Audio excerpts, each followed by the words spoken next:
And we are back. Another episode of Warhammer and Wings. Wayne, how you doing? I'm good. How are you? Not too bad. It is Sanguinala season after all. It's that magical time of the year. Ho, ho, ho. It's, Green Giant. No, wait, that's the wrong game. that is the wrong game. But yeah, it's that time of year where the Imperium pretends everything's fine for exactly one day. I mean, one day's better than no days. Yeah, similar to how the end of the year is going for me. Don't know about you.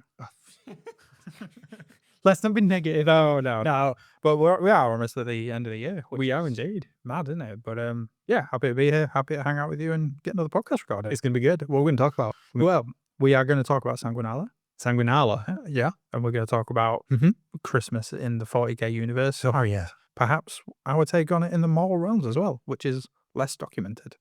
It is an actual thing in the Mortal Realms. Not that I could find. Ah. So I've got a few ideas to bounce off you, and that'd be fun. I'd be surprised if the Red Gobbo didn't get to the Mortal Realms. You would think. I would hope. I suppose Grombrindle is a Grombrindle. Can't say it right. He's a bit Santa Clausy, isn't he? I mean, do you know what he is, isn't it? I never thought of that. But yeah, I think it's going to be a fairly light one. We'll do our usual hobby updates. We've got our mini of the moment.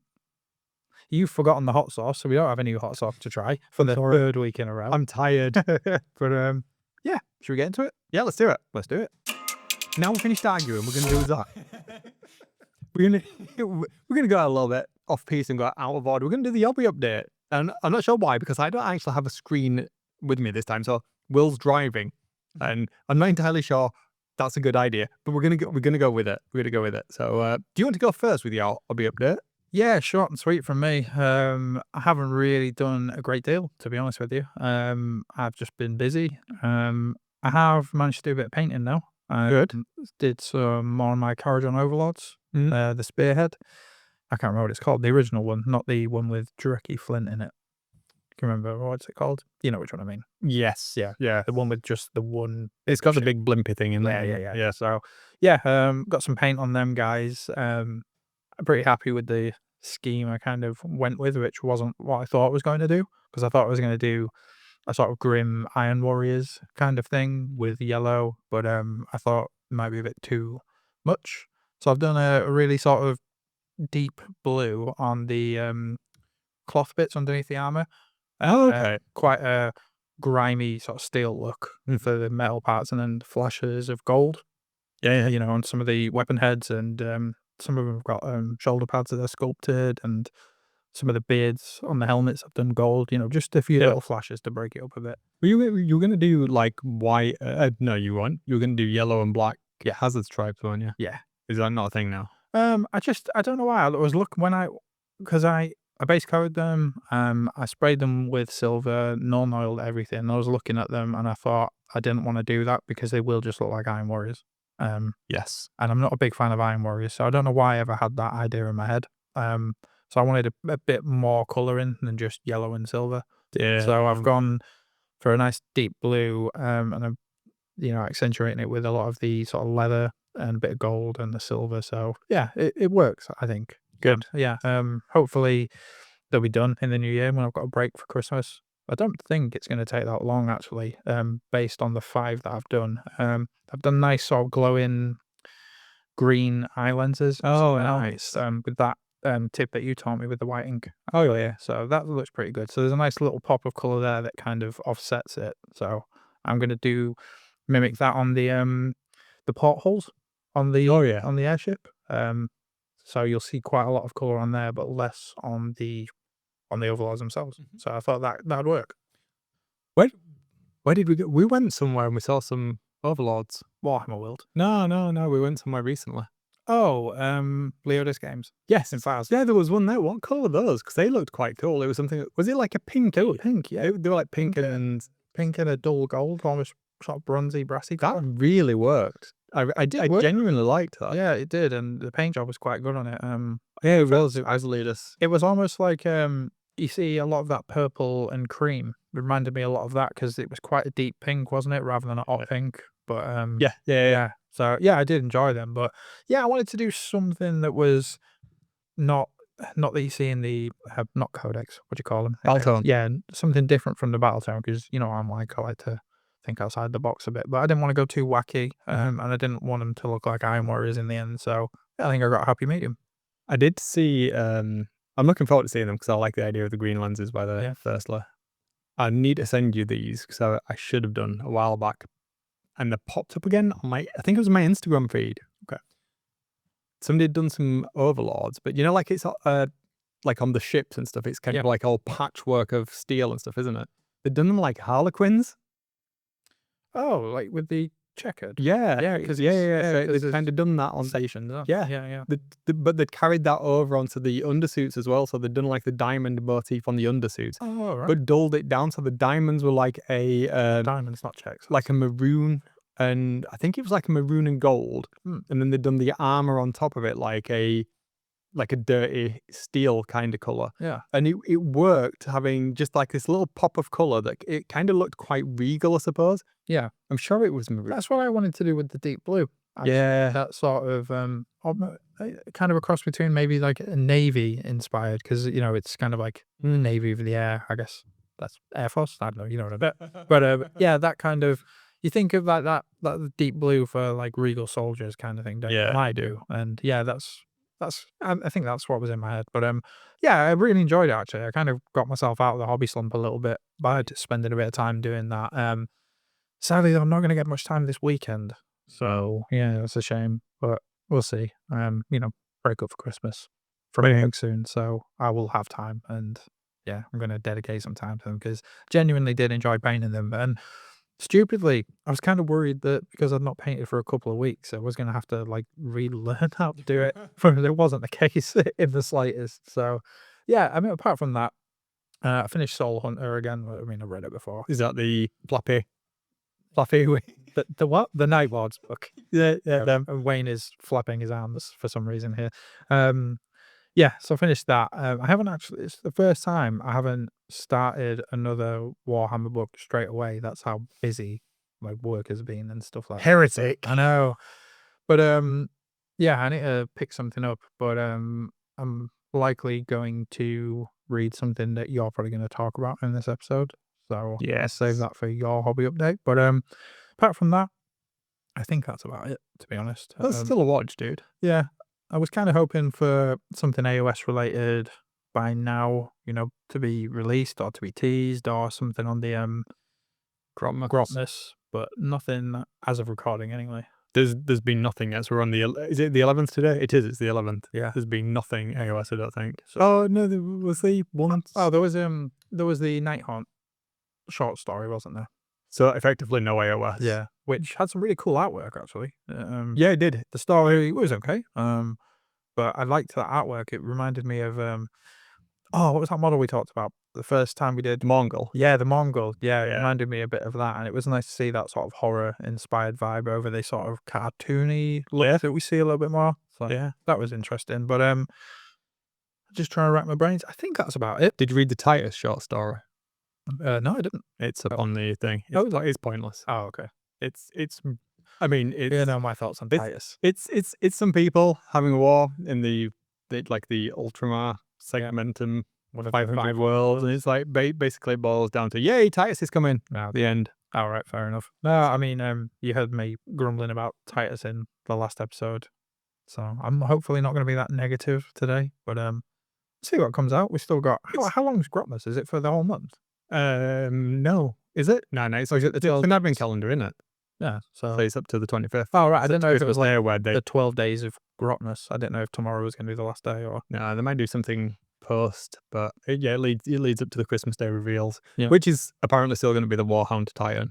Well, you think I've seen some rumors online that it's going to be Lehman Russ. I've seen the Lehman Russ rumors as well. Don't get me wrong, I hope it's Lehman Russ. I hope it's Lehman Russ because that would make me happy. But I've also seen rumors it's going to be Turbo Peter. Yeah. And that kind of does work. I mean, both of these. Turbo Peter being Perturabo, we should probably clarify. Is that how you say it? Perturabo? Yeah, Turbo Peter. Turbo Peter. Yeah. Well, I mean, if it's a Primarch, I will be happy. And I said, can people understand us when we say stuff like that? 'Cause I mean, Turbo Peter. No. You know, when you said it, you said Perturabo, and I said it Perturabo. Well, I mean, I think. Can you guys understand when we talk? Well, I think so. When nobody listens to this, so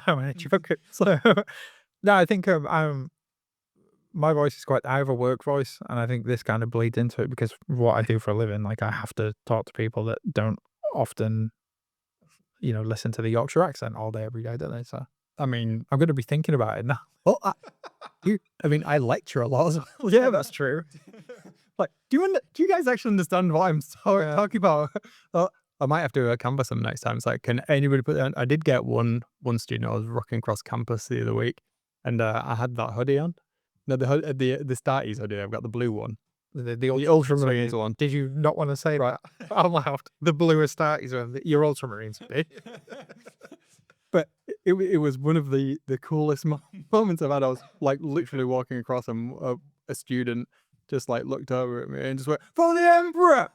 Just it. You never told me that. With a colleague, and they're just like, "What?" And I wanted to shout back, "For the Emperor!" But yeah, I didn't. No, obviously I didn't. Oh, I just looked down like as if to look, oh man, please don't come and start talking about ultramarines. No, but yeah, I mean, you are wearing an Ultramarines hoodie, so you are inviting that. But I mean, I'm not today. I'm wearing. no, you're not. But you, well, it's a really jazzy. It's my Grogu Christmas shirt. It's nice. It's. I look. If I sort of squint my eyes, it's not overtly Star Wars. It just looks like. I mean, it's got the Mandalorian's head and Grogu. Yeah, it's nice. And the ship. So, Yeah. But it's nice because it's not. Although it is a Christmas shirt, it's not like a tacky Christmas shirt. now I've been rocking Christmas jumpers every day this week, and I will continue while I'm in work to wear it. own one. I own many. I was looking at some, but I feel like it's too late now. And when I wear it, I've got my work Christmas party tomorrow, and it is Christmas jumper day tomorrow, so maybe I should have got one. Perhaps. Well, I don't have a Warhammer one. No, I'm surprised. No, I don't. I've got Transformers. I've I got do like a Space Star Wars, Wars. and I've seen some of this. But you'd have to buy them from Merchoid, and you know what that is? 70 quid. Oh, mate, it is not cheap. I mean, Warhammer's not cheap anyway, but that place is. I mean, mind you, you've seen some of the money I spend on NFL shirts. Yeah. Anyway, with this is. This is nothing to do with what we're talking about. In conclusion, Warhammer is expensive.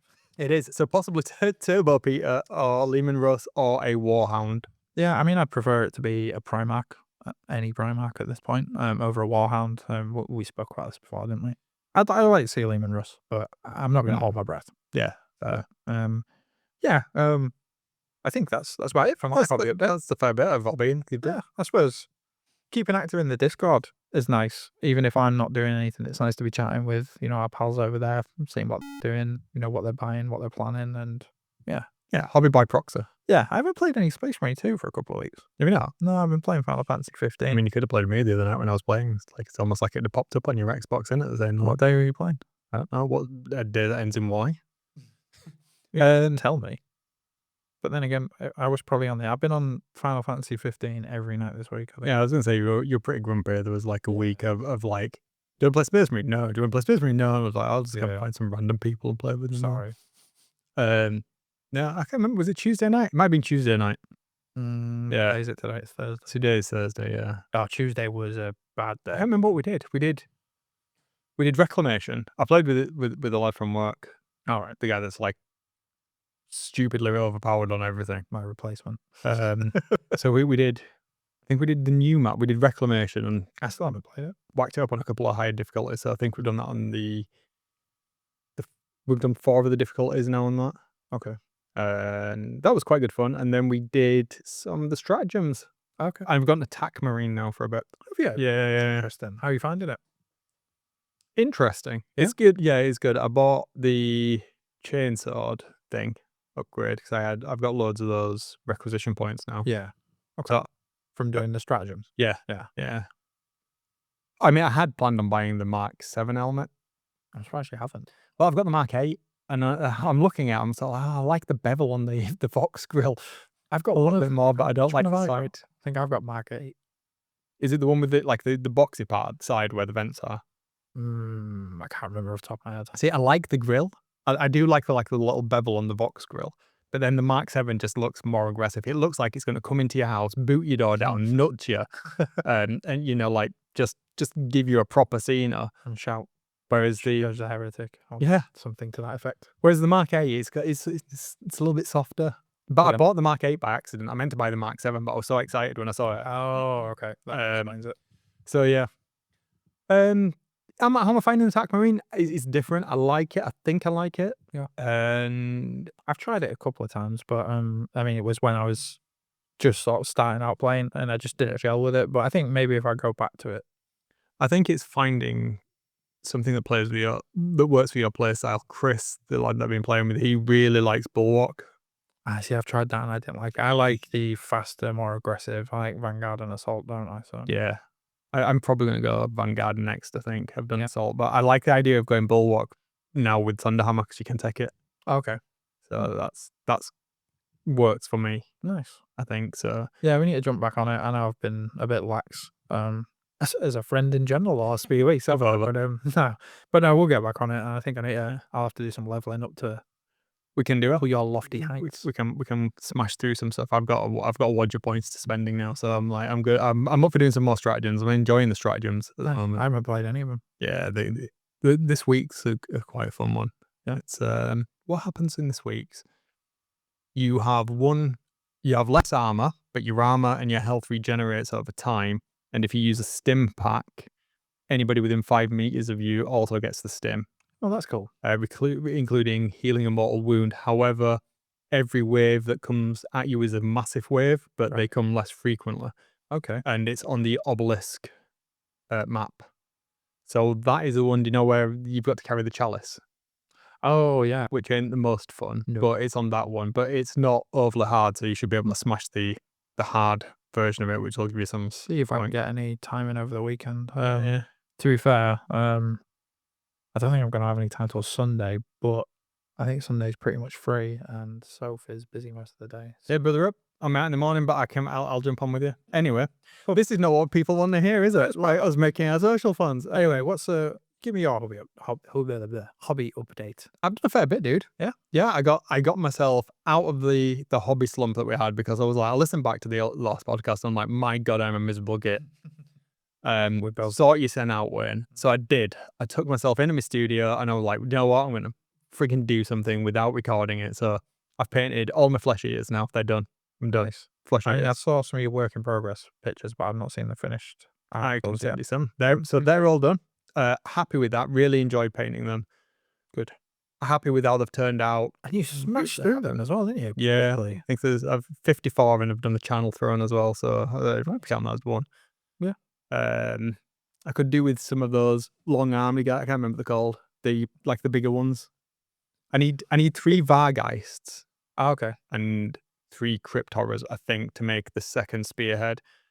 Yeah. But I just can't bring myself to buy those 2 boxes. I need 2 boxes I'm doing, but I'll pick those up further down the line. Work on it in the new year or something. Well, they've got them at the FLGS and he sells them for £6 each, but okay. So it's like 18 quid, and he's got the Vargeists in. I need the Crypt Horrors, but I don't need them to play the game right now. That's true. I've got a spearhead I can use. Yeah. I've got an Underworlds band I can use. I've painted a couple of models that I just wanted to paint for fun. So Grand Justice Gorman I've done, and the Royal Decapitator.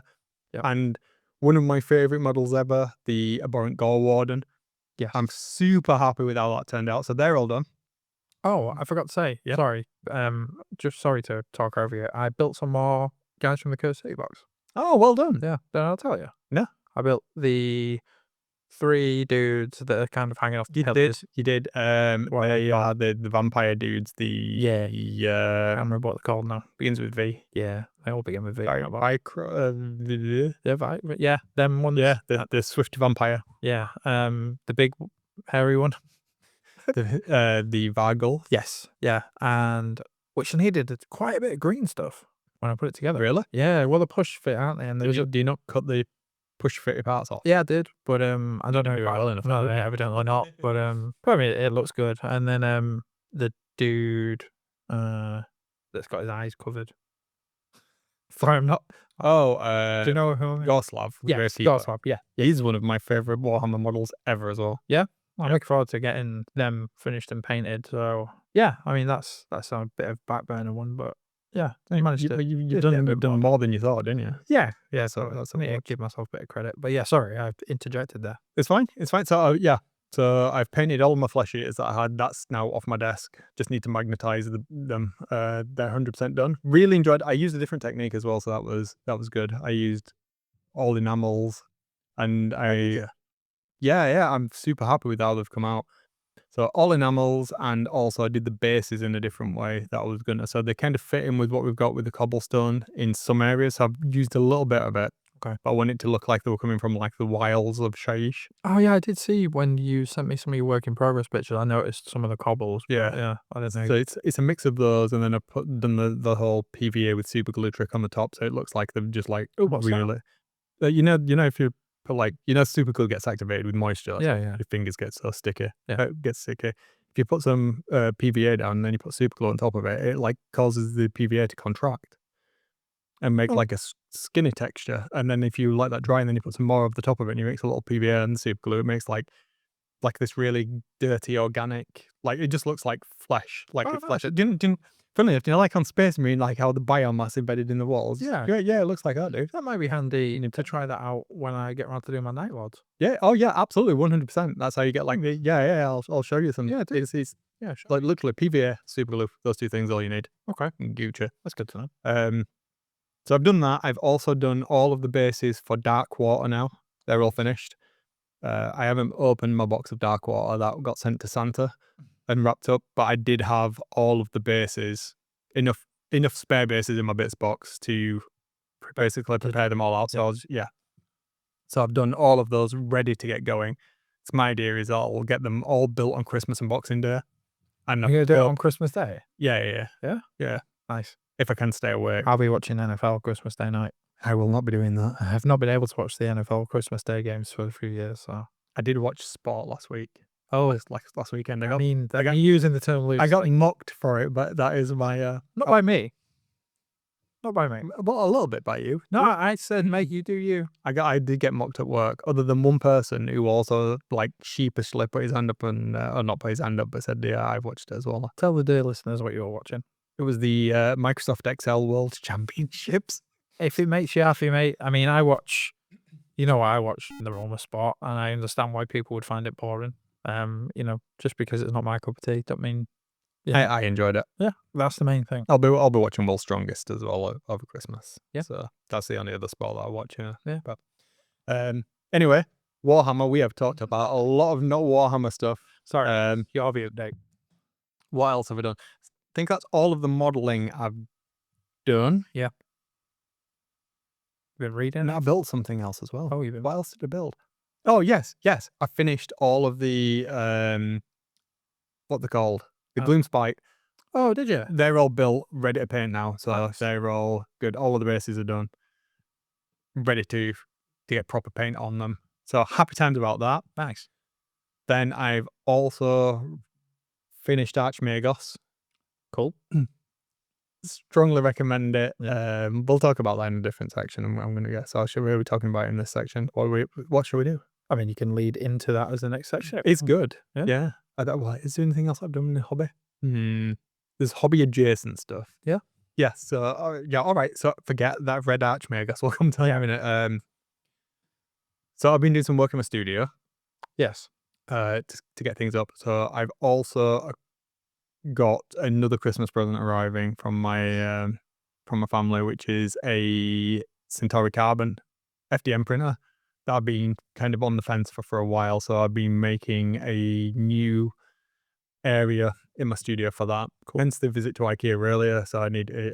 Oh, is that what table was for? So because I'm going to print a full size Space Marine, which is what I've been like fanning about with. Full size of in 8.4. Yeah. And where's that going to live? In my house. Where? Does your wife know? Ish. Have you told her it's a line? I told. Well. I don't know if she listens to these. I said I was gonna. I'm gonna print some Space Marines out. Yeah. And she said, "Oh, that's nice, dear." So I mean, technically, you have told her. I mean, I have told her. Yeah.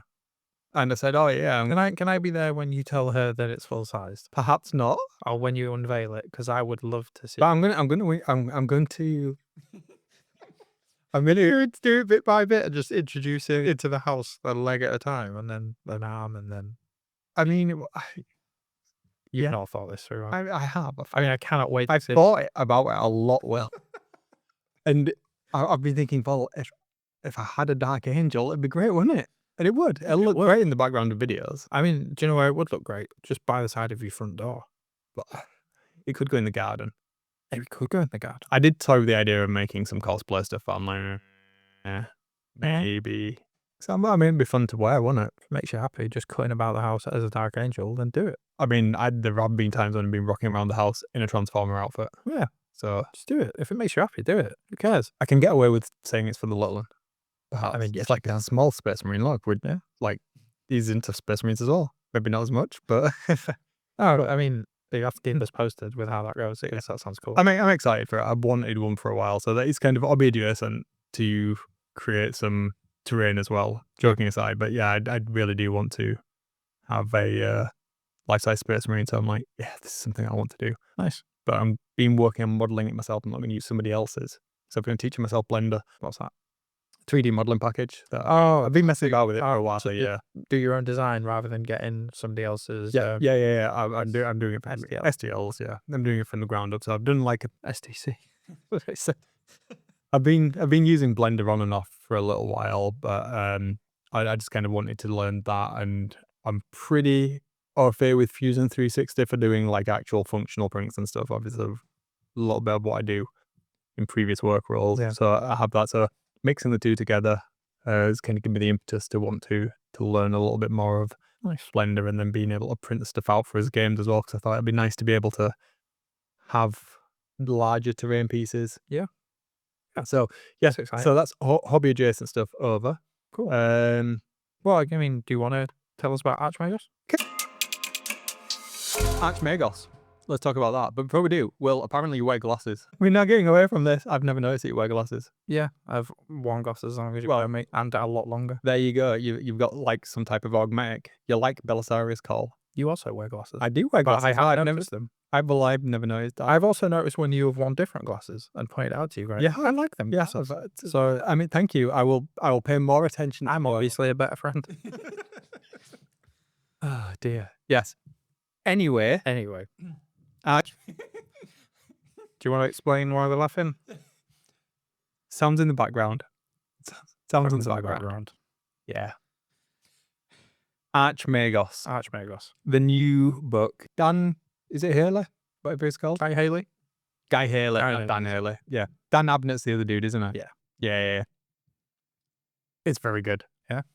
I've heard good things. I've not spoiled any of the story yet because it is one I want to read. And we had a brief conversation about it.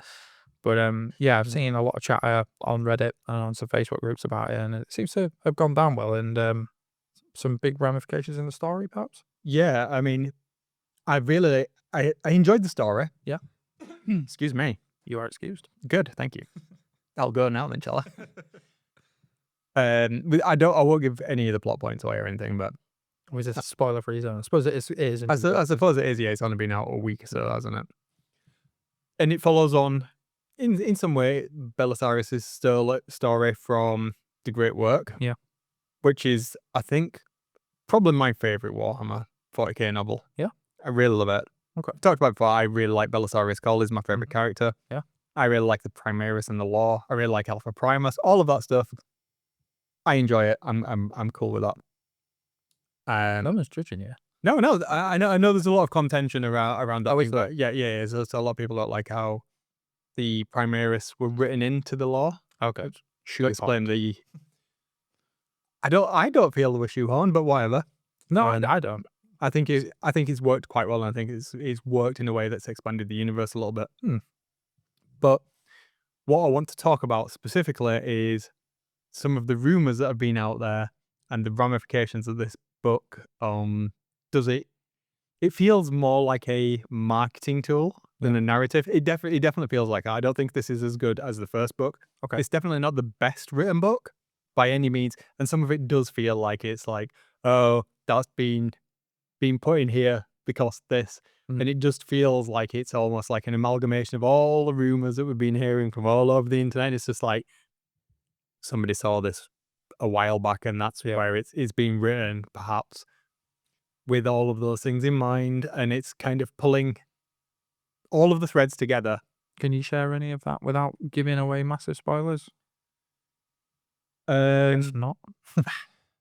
It lends credence to a number of things. I mean, I think if you read the synopsis of it at the back of the book, you know the gist of it. So Yeah. there's a lot of thing with Blackstone pylons. Yeah. I won't get into the specifics that are spoilers, but I really want to talk to you about them. But there's certainly mention of factions. Yeah. That may not be currently have large model ranges. That's like, this seems a little bit odd. Okay. So, yeah. So what you're telling me, without telling me, is I need to read this so we can have an actual discussion about it. I mean, we definitely you need to read both of them, I think. Okay. Well, I'll tell you what, why don't we... I'll see if I can get them read before sometime in the new year, and then after it's been out for a couple of months, we can have a discussion on the podcast about it. I think that'd be wondrous. Yeah. I'm going to listen to them both back to back again. Yeah, I'm going to read them analogue. Yeah. Just with my eyes, not my ears. Yeah. Is there a word for that? I might start calling you Friedish. Why? You'll see. Right, okay. Yeah, okay. Well, yeah, I am... I'll try to say that again. I am looking for my next book, as mentioned in my hobby updates. Yeah. Which one do I need first? The Great Work. I mean, don't get me Great wrong, Work, you can read this separately. You could even read the Great Work afterwards. So, like, the Great Work kind of establishes Belisarius. No, I'll read that character. first. If you recommend me read that first, I'll read it first. Yeah, I mean like I do have it, establishes him as a character and introduces where the Primaris come from. But I think it kind of gives you an understanding of Alpha Primus. Yeah, which I don't So if you don't like, I know you mentioned you didn't have any real knowledge of him, so it kind of establishes that.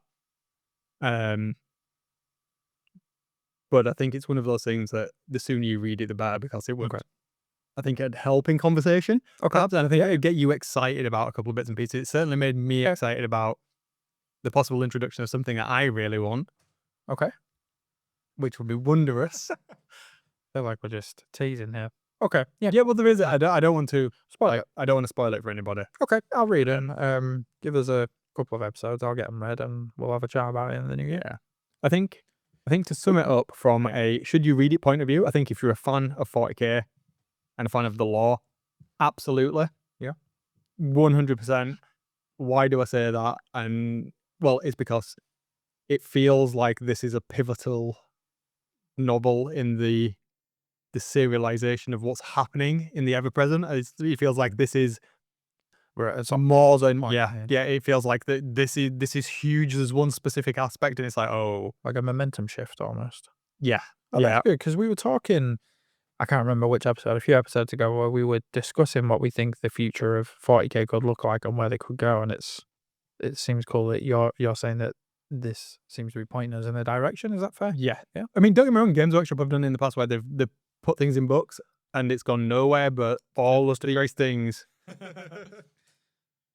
these things definitely kind of, I mean, not just point, it is like on the nose of like heavy-handed. Yeah. So even if you look at just the main story arc that's in there and what's revealed, it's just like, oh right, that now changes everything. Okay. And it may come into play next month, next year, but it changes everything currently. Okay. Which is like, wow, I didn't expect. Sold. Yeah. Good-ish. So it's good. Okay. Good. Probably story-wise, the story's all right. Yeah. But it's definitely a transport medium for getting, it feels like it's a transport medium for getting that knowledge out there and disseminating it as like, this is now canonical. Okay. Cool. So yeah, it was good. I really enjoyed it. Really enjoyed it listening to it. It's not hugely long. No. 10 hours odd. Okay. Not too bad. I mean, I don't know what that equates to in pages turned, but it's I think it was 11.1 minutes per miniature to paint the flesh eater courts. Where did that come from? So I literally listened to it while I was painting those flesh eater courts on the 5th models. Oh, all right. And it averaged out. Like, I literally finished it. As I was finishing that was my goal to get that project done while I smashed out that book. It's a good bench for this episode. Okay. So yeah, 11.1 minutes per model on average. Don't know what that is in page turns, so have a completely arbitrary measurement based off of nothing at all. I'll say 348 pages. Let's see if I'm right. I don't know. Well, it's 130 words a minute average reading speed, or speaking speed is 130 words a minute on average. Okay. So you could do maths right now if you really want. But it's been a long week. It is 8:15 at night, and I am not in the right frame of mind to do maths. I'm here to talk about Warhammer. God damn it. This isn't a maths. See, if you'd watched the XL World Championships, you could have smashed this out right now, Yeah, but no. Well, that'll teach me. It will. Cool. All right. Well, yeah, you give me some homework, so I'll get on that, and we'll have a chat about that in a few episodes. Yeah, I'm really excited to do that. Let's do it. Cool. Sounds like fun. Whilst Christmas in the Warhammer 40,000 universe shares some elements with Christmas as we know it, such as being a day of celebration, that's where it ends. Because its roots stem from grimdark themes, the Imperial truth, and is primarily represented by Sanguinala. The holiday itself commemorates the martyrdom of the Primarch Sanguinius, where it's celebrated with great reverence within the Imperium of Man. So, as you've just heard, we've learnt a little bit more about what Sanguinala is, and because it's that time of the year, we thought we'd talk about it. So, Sanguinala, Wayne, what do you know about it? Well, not very much, to be honest. No? I'm guessing it's something to do with Sanguinius. Yeah, I mean, well, we just heard in Well, yeah, I mean, literally, yeah, so we have. yeah, I mean, had you put much thought to it before this, or is it sort of relatively new for you?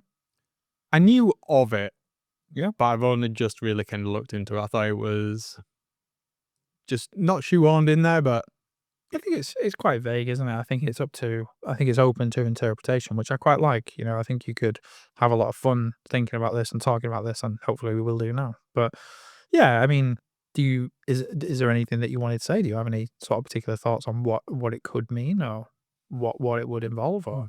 I think it's interesting how they've chosen that particular name and that particular Primarch and that particular point in the grand narrative of it to kind of base this around. Yeah.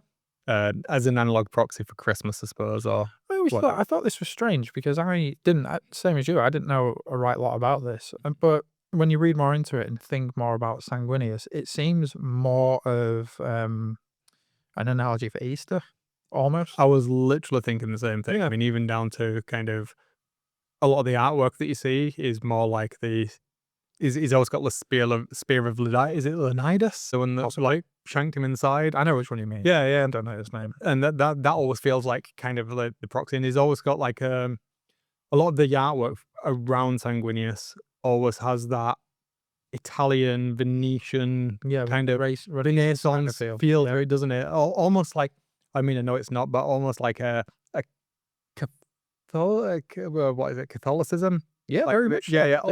That kind of inflection. I mean, I know it's not, but No, I agree with that. And it's almost like the word Sanguinala could be a play on words for Saturnalia, which was a Roman proxy of Christmas, effectively, wasn't it? So I wonder if they've drawn that sort of link. But yeah, I mean, we don't really know a lot about traditions or festivities of the day itself. We just kind of know that it is a day of reflection and celebration. But yeah, I think you could let your mind run away with you here about what it could mean and what forms it could take, couldn't you? do you think it's G-Dub's been on the nose with it again? Because I mean, Sanguinalia, is that Sanguinalia? Yes and no. I mean, I like Blood Angels. We know this. I like Sanguinius. I like the Sanguinor. Like I like this element of it, and I love Christmas. So I quite like that this is here, and I think you could have fun with this, and you could have it take on many forms. You could have fun with it. It could be a darker thing. I think it'd be really open on different worlds, see what different people would do, how they would celebrate it. I like where you're going with that. Mm. I like your point a lot. I think for me, I like the idea of Red Gobbo being the thing around Christmas because it's a little bit more fun, a little bit more, hijinks. I kind of like that, which I know I'm not massively into fun or hijinks. But, I think that's cool for the people that are. I think with the Sanguinala thing, it's a little bit too on the nose for me. Or it feels like it's the way that I've kind of read into it. Is that you got the Red Gobbo, and they've explicitly said it's the Red Gobbo. Yeah. And there's an obvious, parity there between Santa, Yeah. the whole red theme, and then if that carries over to Sanguinala, You've obviously got sanguine being blood, Yeah. blood being red, Yeah. blood angel, all of these things. What colour do you think of when you think of Christmas?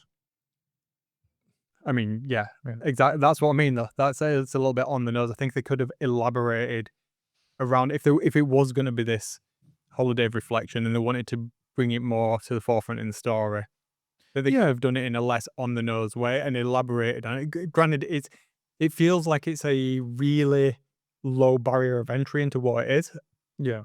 you know, and that's fine because it should be accessible to everybody. But I think they've kind of almost like missed a trick in what they could have done in expanding that universe into something that did give us a little bit more of a thread to pull on in terms of having this conversation. Yeah, would have been much more interesting perhaps if they had already established at least this is how it's dealt with on Terra, this is how it's dealt with on Mars, and then just showing it, like, Terrans compared to Admech, compared to perhaps one of the guard homeworlds, Cadia or wherever. I think so. I feel for the most part it could be a rare moment of sanctioned joy in the Imperium man where the Imperial citizens can exchange some maybe like small handcrafted gifts, little tokens of devotion, that kind of thing. That's how I see it. It's not a massively happy day in the grand scheme of things, but I think again it could take many forms. It could be a rowdy festival on an almost feral world. It could be day-long fasting and prayer on a shrine world. You could have something resembling a proper grimdark Christmas on a civilized world.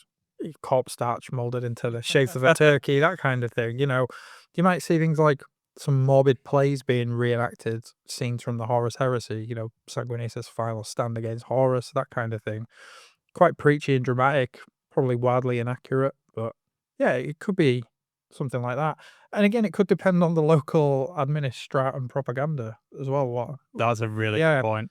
I suppose though, yeah, it could be on the nose because you'd see Sanguinius depicted, winged, glowing, saintly as we know he looked like, and that's very much a Christmas angel vibe, but with a bit of a grimdark twist, isn't it? So I can kind of just see why they have gone down that route. And yes, it is on the nose, but this is Warhammer. It is on the nose, isn't it? I mean, what? I mean, like Lord Vitriolic. Yeah, I mean, Ultramarines. What color are they? Ultramarine. Everything's on the nose in Warhammer. Yeah, if you've never noticed that, everything's on the nose. I mean, I'm not saying you see Sanguinius as Santa. Far from it. Anything like that. I think you could have a lot of fun with it, though, couldn't you? I mean, you could have an idea in your head of Imperial Guard decorating the tanks with tinsel, couldn't you? Doing instead of Secret Santa, doing Secret Sanguinius, giving each other like little contraband gifts, like, Secret Sanguinius, yeah, you just, like giving each other, like, various Sanguinius, like giving each other, like, I don't know, illicit hooch or contraband like cigars or Xenos weapons. I think I thought far too much into this. I'm getting way more. I don't know. I really like Christmas. All right. I think, yeah. I mean, I think there's a few more. There's definitely some avenues you could go down, but I think this is something that's just nice. That's open to interpretation. I think it'd lend itself really nicely to what's the 40k tabletop RPG called again? The role playing, Yes, something in Glory. Yeah, Wrath and Glory. Wrath and Glory. I think you can work that into a campaign around this. Yeah, that would shit, like that.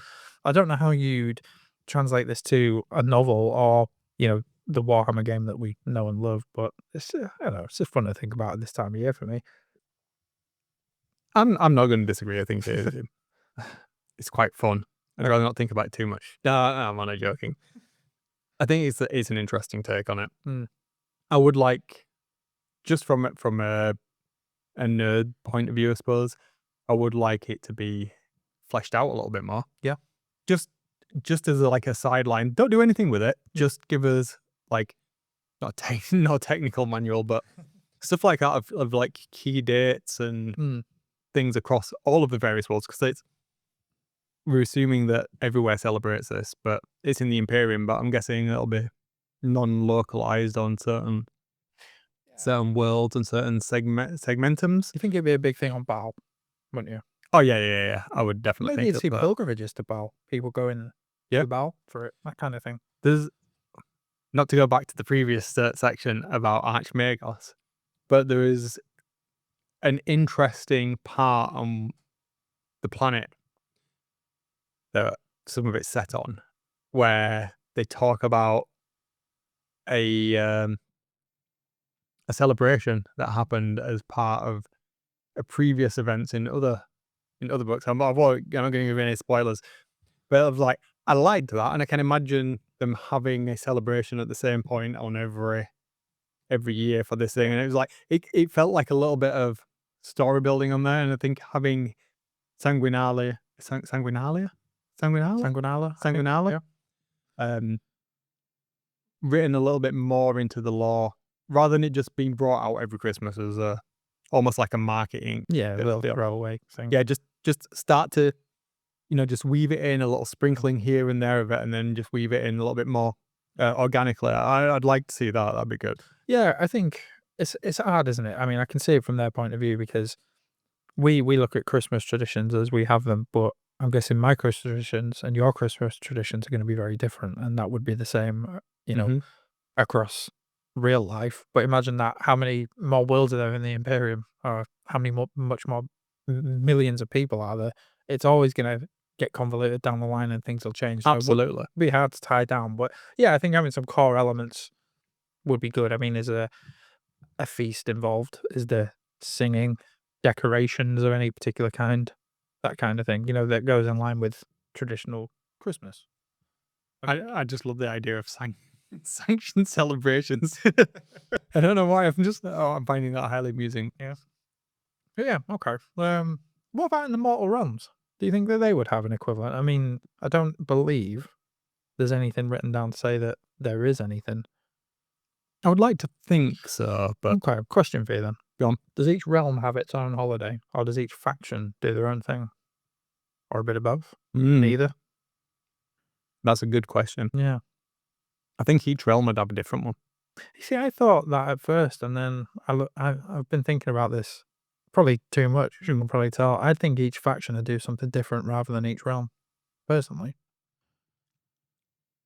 I feel like, I'll give you an example. I feel like Cities of Sigmar would be the closest thing to what we know as Christmas. I'd imagine it, to be feasts, some celebrations depending on their ancestry and realm, probably, but, gift giving, a feast, maybe even singing, some caroling, I guess is the word, that kind of thing. I feel like that is a natural thing because they're the humans of the mortal realms, right? But then Stormcast, I would imagine they'd hopefully get the holidays. They probably try hard. But do we get the day off? Or maybe if they bring gifts, what do they bring? Weapons? I don't know. Do they bake cookies in the shape of Sigmar's hammer? I don't know. I mean, it's a good point, but all right. So let's think about the Stormcast. That's a good one. Mhm. If you read any of the books or you watch any of the animations, they're pretty down to earth, kind of. Yeah. Look at Neve, Dark Talon, whatever. She's pretty normal for the most part. Okay, so So would not- they follow maybe something So similar to perhaps, yeah. what I think Cities of Sigmar would do? Perhaps, yeah. I mean, obviously it'd be a little bit more regimented, perhaps. Yeah, but yeah. Okay. All right. Well, I did have a thought. Sylvaneth, do they decorate each other? I had this picture in my head of them hanging baubles off each other, and I can imagine like Dirty being a bit, just wandering around with his tinsel skirt on kind of thing. okay. I know Cruel Boys and Iron Jaws. They just break things and shout. Sounds like a Christmas party at my house. I can see Iron Jaws doing something. I don't see Cruel Boys doing anything. What would they call it? Cruel Boys. Yeah, what they call a celebration. Gorkamorkamus. I mean, that is on the nose, but it's gay virtual. Sorry, I'm talking with my mouth in front of my hand. My hand in I'm out in front of your hand. Yeah. I can't think about it. I can imagine the Gits doing something. Yeah. Okay. And the Beast Snaggers. Yeah. I mean, the Gits would obviously just get off the faces on shrooms, and they would just high. Probably Like, just loud. Probably, yeah, unsafe. yeah. Just, yeah. Oh, absolutely. Proper party. I don't imagine the lizardy dudes, Saurons. Why do I have an inability to remember that faction's name? What are they called? They're not called lizardmen anymore. No, they're are not they? called lizardmen. What are they called? don't know. They are Saurons. What are they called? Seraphon. Seraphon. Yeah. I knew it begins with S. Yeah. Listen, I don't imagine them doing very much. Although that's No. there's a whole Mayan Incan vibe to the Minters, and they did have the calendar, so maybe they Yeah, do maybe. something. Okay. Maybe something more nature-y, maybe something Yeah. astrological, I guess. Yeah, I don't know why I'm doing this. but you don't really see them. Do they hang out in different realms? I have no idea. You only really see them kind of mentioned in Gyron. Everything's a Yeah, Gyron. everything is at the moment. Okay, well, we'll move on from them. Flesh eater courts. We kind of touched on this, didn't we? I don't know. They do all. I think Christmas dinner from the delusional perspective of cannibal ghouls sounds cool. Everyone else sees horror, but they just see a wholesome Christmas dinner. My problem with that, although that's kind of been mitigated by some of the lore that we've read in recent books, I think comes across as, we were talking on the Discord about this, and I think there's a disparity between the fiction that's been written about the flesh eaters, what's in the last 2 or 3 battle tomes, and the aesthetic of that army. None of them really marry up for me. Because when you look at the models in the range, none of them, other than the surf kind of level ones, none of them really look human. They're very bestial, very feral. Yeah. At that point, they ain't keeping track of days. No, that's a fair point. You know? Yeah. So I think that's somewhat removed, but that doesn't carry over into the lore. And then when you look at some of the bestial ones that you would think, well, they're just monsters, they're pretending to be judges and falconers and stuff. It's like, what is going on? How much crack have you smoked that's plastic to come up with this crap and then not be able to tie it all together? Too much Christmas cheer, perhaps. Stop being cheery and be sensible when you're writing your fantasy lore, guys. Come on. So I think we need to discount the flesh eaters. I think they would work, and I think the same with Nighthorn as well. No, I can see I don't know, Nighthorn. Yeah, I don't think my idea of Nighthorn, as I said when we talked about on the previous couple of episodes ago. Yeah. All right. How about that? How about for Shaishan holiday? It's something based around the anniversary of the Necroquake. Yeah. Because like you could think there's a whole delivery analogy there. It was delivering a new world, a new start, like a new start. It's almost like the entropy of death and the. So they celebrate that like a New Year celebration almost. Yeah, the end of the year, kind of. Yeah, the end of the world celebration. And how do they celebrate that then? Is it a unified thing, or? That's a good question. I think it would perhaps. All right, let's spitball some ideas. I think it'd be on a given day or a given event, like I don't know, whatever the cycle, celestial cycle is in the mortal realm. A given time frame. I imagine it would affect the Nighthorn more than any of the others because they were a direct carryover one. Yes. Or the newer Nighthorn. I know the Banshees and stuff existed, but in that specific faction, they were born out of that event. Yeah. So would they get a buff for that day? Yeah. But do they get a buff through anger, through happiness, through terror? Did they want to be born into existence, is what I'm saying. Are they even angrier at the state of what they are at this time of year, so they get a buff? Perhaps that's what it is. Perhaps that veil between the realities comes a little thinner, and they can see back to what they were or what they could have been in a traditional afterlife, and that makes them like really aggro. And so perhaps it does make them the angry. Okay. And perhaps that's something similar would work with the Soul Blight, where it kind of gives them more of an insight into their past lives. It's a little bit thinner and they can become like all anguishy and a bit like all, and then you just see like a mass vampire suicide pact happening or something. It's all Twilighty. I don't know. I've never seen Twilight. No, neither have I. I really like it if they. Have you ever heard Blue Christmas by Elvis? Because I feel like that is the song that would be playing at the moment. I have not. All right. I'd say I'm going to listen to it, but I'm not going to. That's Elvis. No, fair enough.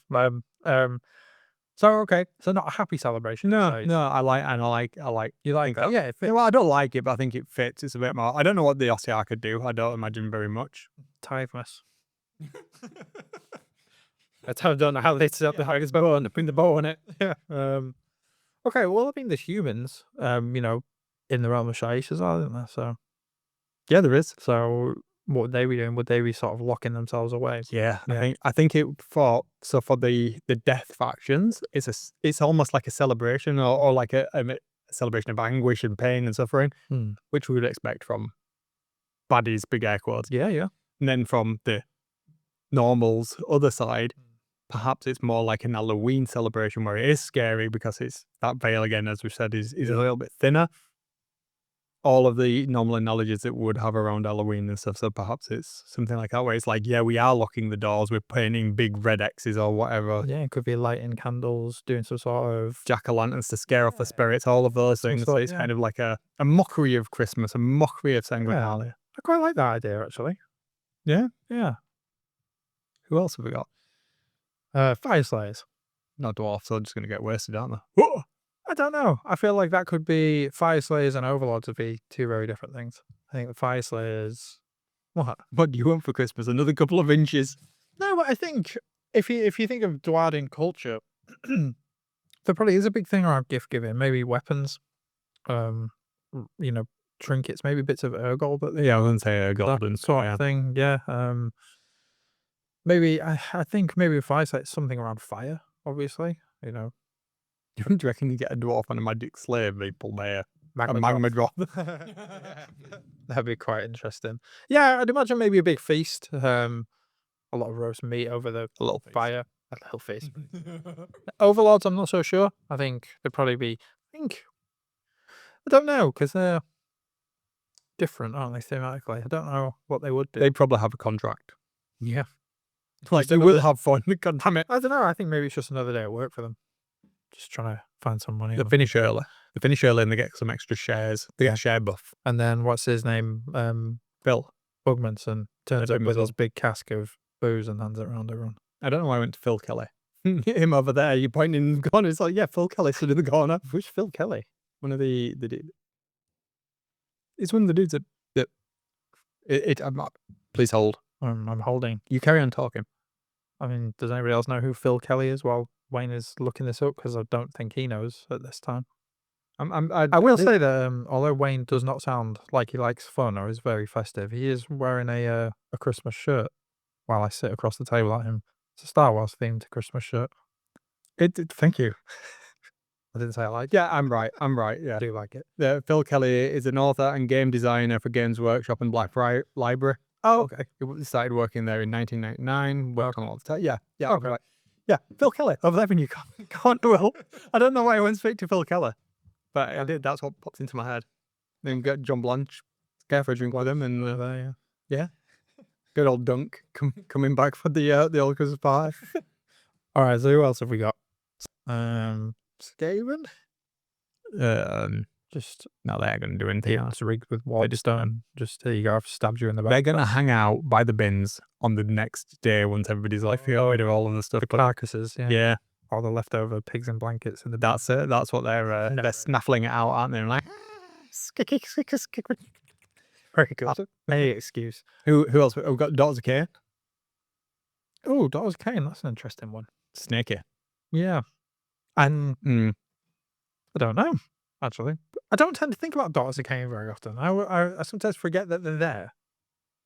They're not one of. I know what you mean, actually. Yeah, they exist, but they don't exist. Yeah. I mean, I don't particularly dislike them, but You like the Crones here. I do like the Crown Two very much. Made it into my top 10 AOS models. If you haven't heard that episode, go listen to that episode. And I'll tell you why I like it. But yeah, I don't really think about them very often. They don't really. For some reason, they just don't fit into the grand narrative for me No. a lot of the time.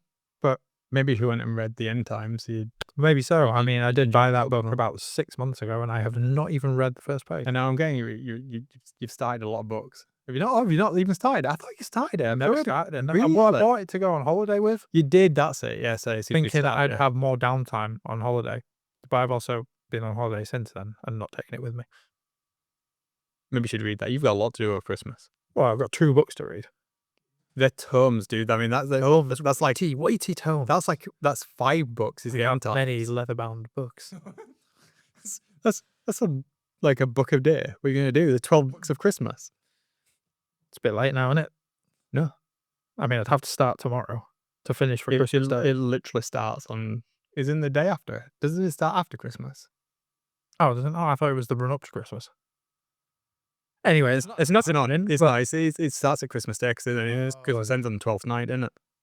yes, you're quite right. Okay, so it's good. You can do 24 books. Oh yeah, because I'm not doing anything else over the Christmas break. Just man up, get these books sorted. Man up and get them ready. 25. You shouldn't be saying Ready up. Person up. That's not what I meant. Anyway, back to the not even reality. Who else have we got? Daughters of Cain, Cow elves. What elves? cow elves. Yeah, cow elves. What are cow elves? The cow elves. Oh, the Lumineth. yeah, them. Right. Wait. sorry. Yeah, Yeah, they Yeah, have yeah, a yeah. big cow. I forgot. look at the big cow. Lumineth. The fast cow elves. Elves. Yeah, Yeah. Lumineth. Okay. I can imagine them doing something. Something fancy. It'd be Something. best in summer. Oh, do you think? Like the Mm. summer solstice kind of thing? Yeah. Celebration of light. That would make sense, wouldn't it? It feels more like Yeah. that. Yeah, that'd be based around like the. I don't I don't Again- know a lot about them. Again, much like 40k stuff, it would be nice to have a technical manual, something that like told us how like celestial movement worked in the mortal Yeah, realm, yeah. so then we could have an accurate conversation about. Well, maybe this is why they have omitted it, because nobody's kept track of this. I wish they'd do this. Yeah, it would be I good. genuinely wish they would do something like that. Wet elves. What are wet elves doing? I feel it'd be something tidal. Just fish. Fish. Just eating a lot of fish. Yeah, just prawn cocktails. Would they eat fish? Oh, yeah, I'm sure they would eat fish. It's not like Finding Nemo. It's not like the home is I've one, is it? I've seen Finding Nemo. Fish gets lost. Fish then gets found. Okay. I feel like I've seen it. Wow. We are going wildly off topic. We are. But it's Christmas, it's fine. I don't know what the fish elves are doing. It feels like a bad Christmas party. This doesn't it? It's like, what would they do? Maybe they do something around. Do they have ice? They're not going to have ice caps. Do they? The mortal realms are pretty flat. Yeah, on the pictures, I think. I don't know. It feels like it'd be tidal. I have to say it'd be tidal. Oh no, because it's the Tidal's eclipse based now, on the moon, isn't it? So the tides are based on the moon, right? Yeah, So we don't have an answer for that one. but maybe the tides are based on the realms circling around each other. Possibly. Because gravity is still a thing. Yeah, it is. Doesn't matter when you're under the sea, though. Under the sea. Okay, wet elves done with. Ogres. Oh, that's the most Christmassy one, isn't it? Because the Everwinter. Oh, of course. The Everwinter catches them, and there's some festive snowmen in there. There you go. Frosty the Snowman. Yeah, I'm just running out, giving the ogres a big cold hug, a big chilly hug, and they give them like some big pieces of meat. I imagine they've like big sides of ham, and they just go, "There you go, ogre. Yeah, like We're not gonna like freeze your tootsies off. Just enjoy this thing, and we're just gonna sod off back for a couple of days. Let you guys enjoy the festive spirit." okay. That was more wholesome than I imagined it would be. But I like that idea. Yeah, I think the ogres are just misunderstood. Okay.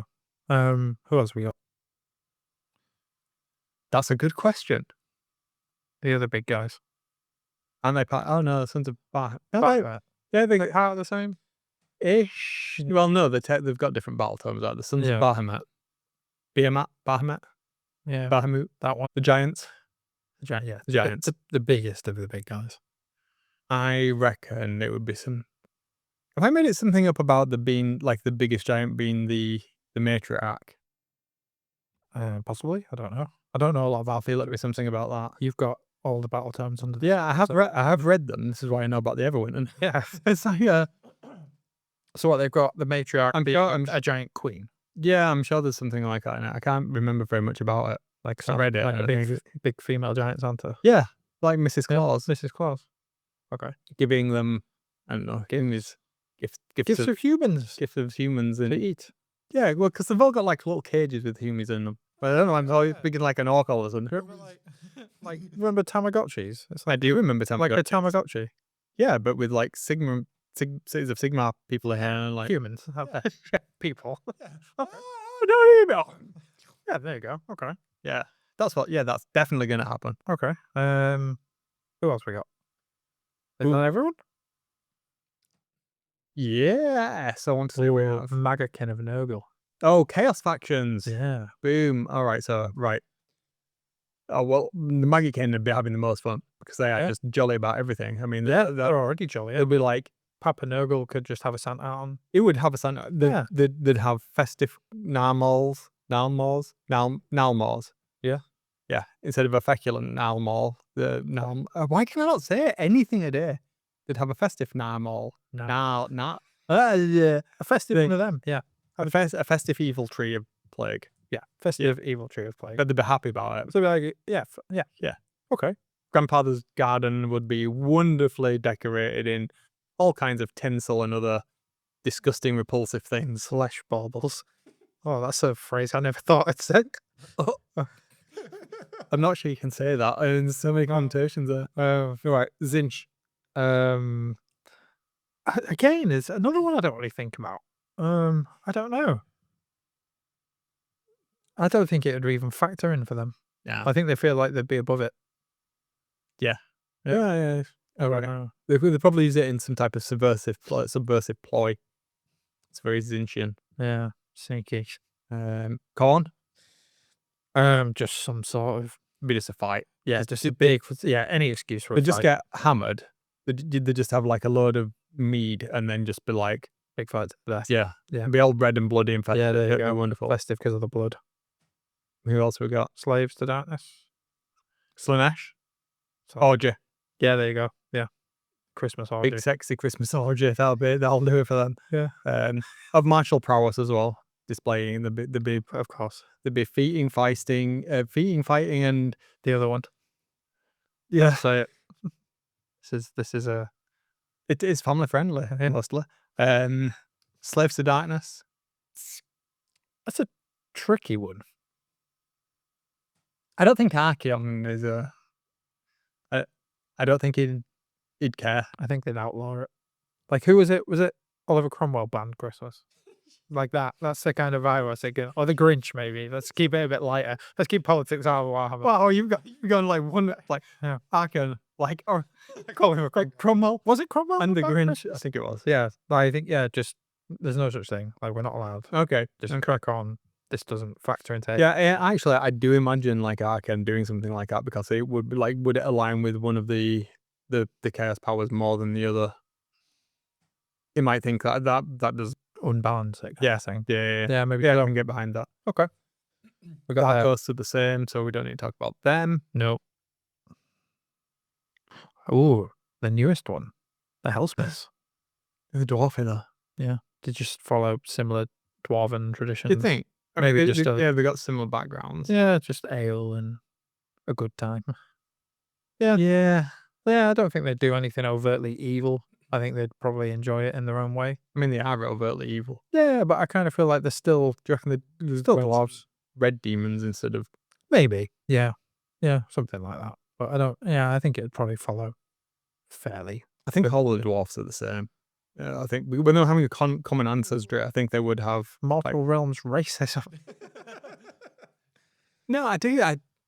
I genuinely think that all of the elves, because they came from the same ancestry, that they would probably have variations on a theme, but it would be Similar with the dwarves and variations on a theme. yeah. So the common themes, it could be feasting, drinking, gift giving, that kind of tradition. Maybe not gift giving, maybe more gift taking with them. But Oh, okay. They get that right on their heads. Okay. Is that everyone? think so. I can't think of any others. No, not me. Okay. Well, there's a food for thought. I don't really know what we're going to do with this information, but I like the Shaiish idea quite a lot. I feel like that could be something we could incorporate into something down the line. Maybe when we eventually play Soulbound or something like that. Oh, that's a nice idea. Yeah. Oh, that's what we should have done. We should put a pin in this until next year and then do a Christmas one shot using the Soulbound. That's a good show. Yeah. I'm there for that. We could make it Christmas themed. That's a good idea. Yeah, Christmas and Chinese themed. Yeah, that would work. I like that. I like Okay. that a lot. Yeah, we could have some fun. Let's do that. Plan a year in advance. My days, perhaps planning something. To be fair, we do normally plan the episodes. So. Yes, we do. It might not seem like we do, but we do. This one's been a bit chaotic. It has been very chaotic, But hasn't at it? the end of the year, we're just having a laugh, aren't we? Yeah. Well, that's the point in a recording conversation that we're having. That's it. Okay. Do you have any other thoughts I don't think I do on realms? on this one. I think it's easier to fit in 40k of all things, and I thought the other way around. I thought I'd have more to say on this than I did on 40k, but it feels more of a fit for 40k. Yeah. Okay. Yeah. I think because it is already established in there, where I don't think it is. Maybe this is why it's not been established in the mortal realms. Yeah. Yeah. I could feel like it fit into old world a bit more because that isn't separated because it's in a world, isn't it? So it would kind of follow probably the traditions that we. I can see that. Yeah. But we don't talk about old world because we don't know enough about it and we're not going to play it. So if anybody else does and knows that there is an old world equivalent, let us know. Wouldn't that carry over into the mortal realms or no? If it did, so that's why. From whom? I suppose. Well, isn't the old world pretty much Gyron? Yeah. But I mean, Gyron's just going to kill you by leaving your house, though, isn't it? So Is it yeah, is Gyron not the one where it's just beasts? yeah? That's good. Ah, of course it is. I forget I said that. Don't know what I'm talking about. But they're both beginning with G. Come on. Realm racist. All right. Well, yeah. It's strange. Strangely, it does seem to fit better in the 40k universe does, because doesn't it it? doesn't seem like it would until you say it out loud. I wonder if that's because the 40k universe seems like it's got more of a common ancestry with our reality, as it were. Because it's centered around terror. Yeah. Yeah, maybe so. Yeah, where the mortal realms is something wildly different. Yeah. There you go. Took us a while to get to that That's what it did. realization, but makes a lot of sense. And on that bombshell, And on that bombshell, Jeremy. Cool. Do you want to move on? yes. Yeah, unless there's anything else Christmassy you want to discuss. I forgot the hot sauce again, didn't I? You did. I did. So we're not doing a hot sauce segment this We week. have had hot wings, but we've had the hot sauce that we normally eat, haven't we? Yeah, no, it's nothing new because Unfortunately not. somebody let himself. I know. Well, do we have any hot takes? I don't particularly actually. Do you have a hot take? I don't think it's that much of a hot take. I mean, I think the current Grotmas reveals this year have been pretty bad. Yeah, I think that's a universal. That seems to be thought. a universal thing, though, doesn't it? So it's not so much a hot take. I'm just disappointed in Games Workshop. We wanted more iOS content. We want, well, yeah. I mean, it's not over yet, but It's- by all means. It's not, we're only 11 days in, but so far it's been massively underwhelming. I mean, painting guides and stuff, it's like, come on. What do you think to the detachments that have come out? Do you know what? Any I'm not really. I mean, I couldn't tell you if they're good or not. I we don't. don't really know how to play 4K, so it's like, well, Fair enough. Well, who got one? Space Wolves got one. Night Lord's got one. Is it just them two so far? No, there's been a Cadian one, has there? There's been an Imperial Guard one. There's been a few. There's been quite a few, and there's been rumours that they're going to release some more. I think the old list got leaked, did it? Oh. Or a week's list. I don't look at leaks. I'm a good lad. But yeah, I don't know. It just feels like this time, Games Workshop's kind of half-assed. it feels like very half-assed, but it is what it is. Also, another hot take, which I don't think is a hot take, is that Darkwater is massively overpriced, but Yeah. we knew what the price was going to be when we talked about it last episode, and it's just proved to be right. It's just like, man, that's expensive. It's eye-wateringly expensive, but yeah. So that's it. This has not been a really good section, has it? I've failed this week. Oh, I failed. So Oh, yeah, It's sorry fun. guys. No hot wings or hot takes really this time. Well, next time, if you don't bring the hot sauce round, I'm going to send you home. Oh wow, That's harsh, man. I wouldn't do that. you would. I feel you. I'll get a backup one in just in case, so we got something to talk about. Plus, I have finished 3 or 4 bottles of the dregs to make room for some new ones. Yeah, I smashed a fair few off Yeah. as well. I think I normally end up getting some around the Christmas time as little stocking fillers from my family, so we'll see what I get. Normally, it'd be something that's either tame or something that is inedibly hot, so look forward to that. Do you know what we should do over summer? Well, we should make our own hot sauce. Oh, We should try it. Yeah? Yeah. okay. Let's do it. Let's distill a hot sauce. Do you distill a hot sauce? You don't, do you? Well, I Do you? mean, unless you want to turn it into booze. What do you do? What's it called? Pickle? Pickle? Let's Ferment? pickles. Oh, Ferment. If you want it pickled or fermented. We could. Doesn't have to be. I feel we should. The vinegar in hot sauce it's to help store it, to preserve it, if that's what you're thinking, rather than to pickle. I don't know. I don't know what I'm thinking, to be honest. Yeah. A lot of it's vinegar based because it preserves it. So I shouldn't be this tired considering how much sleep I had last night, but I feel I'm You had my early night, mind's I had a ridiculously early night. Wish I had. Perhaps I both slept. Maybe. Do you know what we should do? What's that? This is a good idea. This is completely Warhammer related. Go on. Do you know the hairy bikers? Yes, actually, I have a story that I will tell you off microphone about when I met them in the town where I used to live. Lou has several times as well, randomly, but we should just like do that, but for Warhammer. Oh, like a road trip. Yeah. What, we should be like bikes? instead of like hairy bikers and two fat ladies, we should be just like two nerdy dudes and I don't know what we call On them. motorbikes. Hairy dudes. That's what we call ourselves. Well, we both have Hairy nerds. Yeah, we both have beards. And we could don't have just Do I need to buy a motorbike? I'm gonna buy Any will used to buy a motorbike. Did we just become best friends? If I can get a motorbike and involve that in Warhammer, then yes, I'm there. Where would we go? Could we make it look like one of those cool outrider bikes? We could go to Warhammer World, obviously. I mean that's one episode. Yeah. We do need to go. And we are allowed to film there, but We'll do it somehow. No, we won't. You get in trouble. We could just go to Phil Keller's house. just turn it Oh. Putting Euston in the corner in Will's house. We could document going to what am I trying to say? I don't know. An event. No, you know, like a chill con. Oh, right, okay. That kind of thing. Yeah, we could do that. We're going to go to ChillCon. Are we going to go to chill con? I don't know. It feels like we should go to ChillCon now. I think we've mentioned this previously, but we've never made any plans, have we? When is it? Where is it? It's March, Sheffield, Doncaster. Oh, it's not far then. No, it's not. I've been to them all so far. Worth trip. Yes. This feels like this is the biggest one. Okay. Yeah, they're doing it twice this year, aren't they? Oh, I mean, we could go all out and we could go to like the Adepticon. Yeah. My wife is not letting me go to America by myself to do Warhammer stuff. No, I don't think I could afford it if I was allowed anyway. Oh, I am allowed. She has just piped up from the living room. So maybe I'm still not going to be allowed. It doesn't matter how I spin this. Wait, I mean, she's going to find out about the Space Marine. There is no way. I don't know what has gone through your mind thinking that she is going to let you have that in the house. But please let me. I'll be there when you tell her or show her, right? Big heights. Do you think that'll work? Come back to me on that road trip idea. We could do something with that. Yeah, we should go to ChillCon though. ChillCon, and we could go to a couple of LGSs around there. Something like that. That's LGS. FLGS. Oh, FLGS. Yeah. You said LGS. Oh, did I? Yeah. Sorry. Okay. FLGS, I meant. Yeah. Yeah, we could do that. I and did- then find somewhere for wings. There you go. Warhammer and wings. It's almost like there's a parity between what we call and what we want to do. If anybody from the BBC is listening and wants to take this up as a TV show, where can they get in touch? WarhammerandWings@gmail.com. Just hit us up Viacom or whatever company it is that. Yeah, do it. Yeah.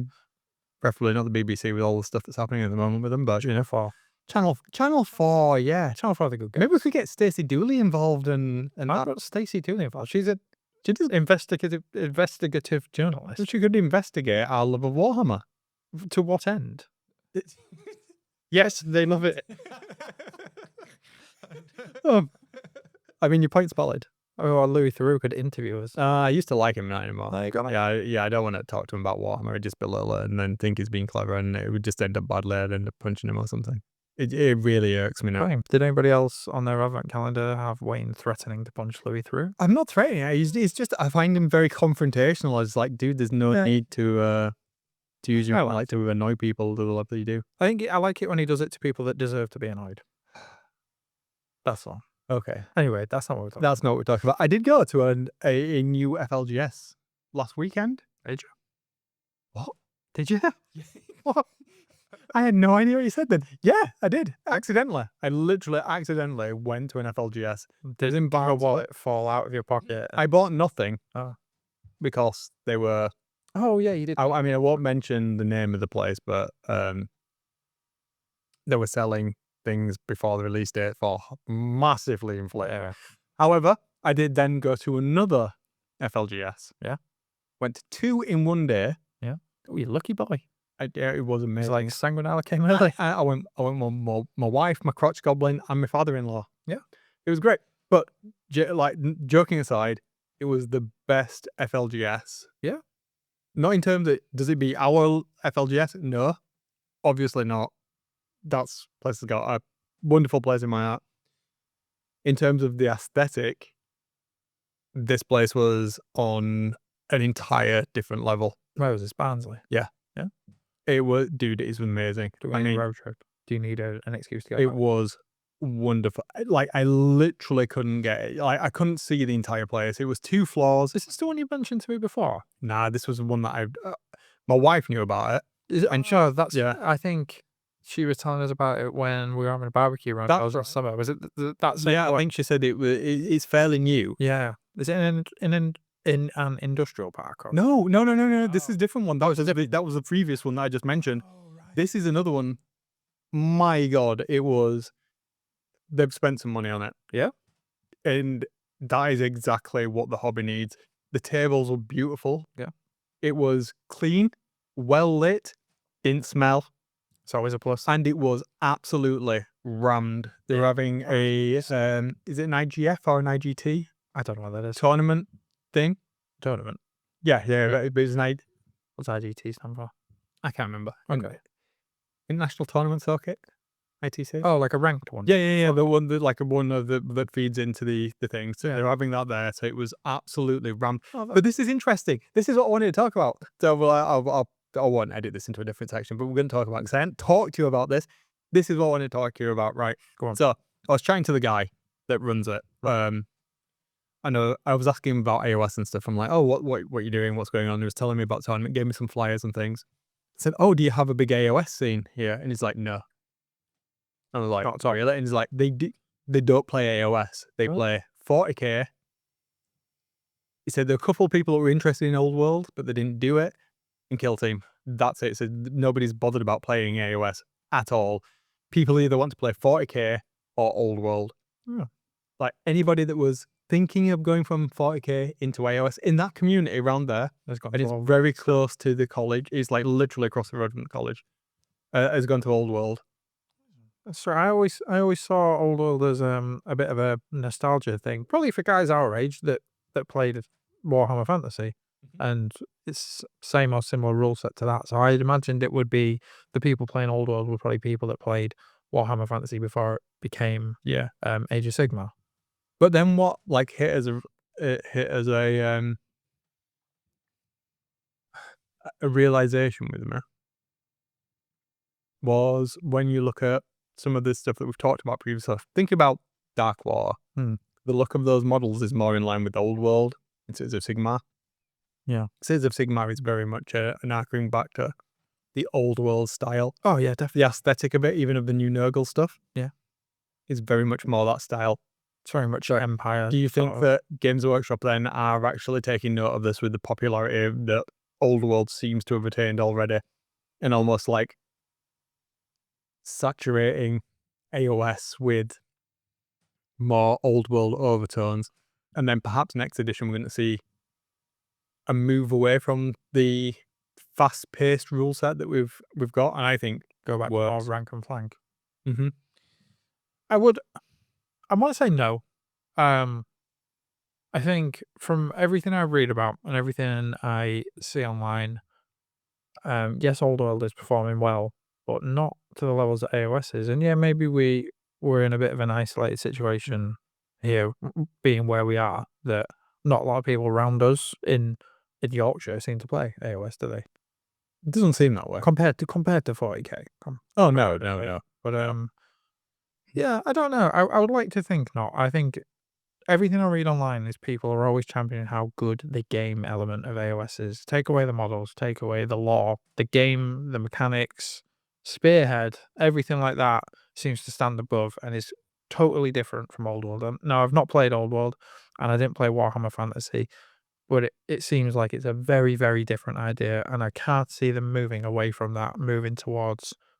I mean, they stopped doing Warhammer Fantasy for a reason, didn't they? They brought in Age of Sigmar for a reason. So I can't see them... I don't want to say throwing it away. I can't see them changing the format. 'Cause for everything I read is that the game itself is one of the best across Games Workshop's platforms. I like it.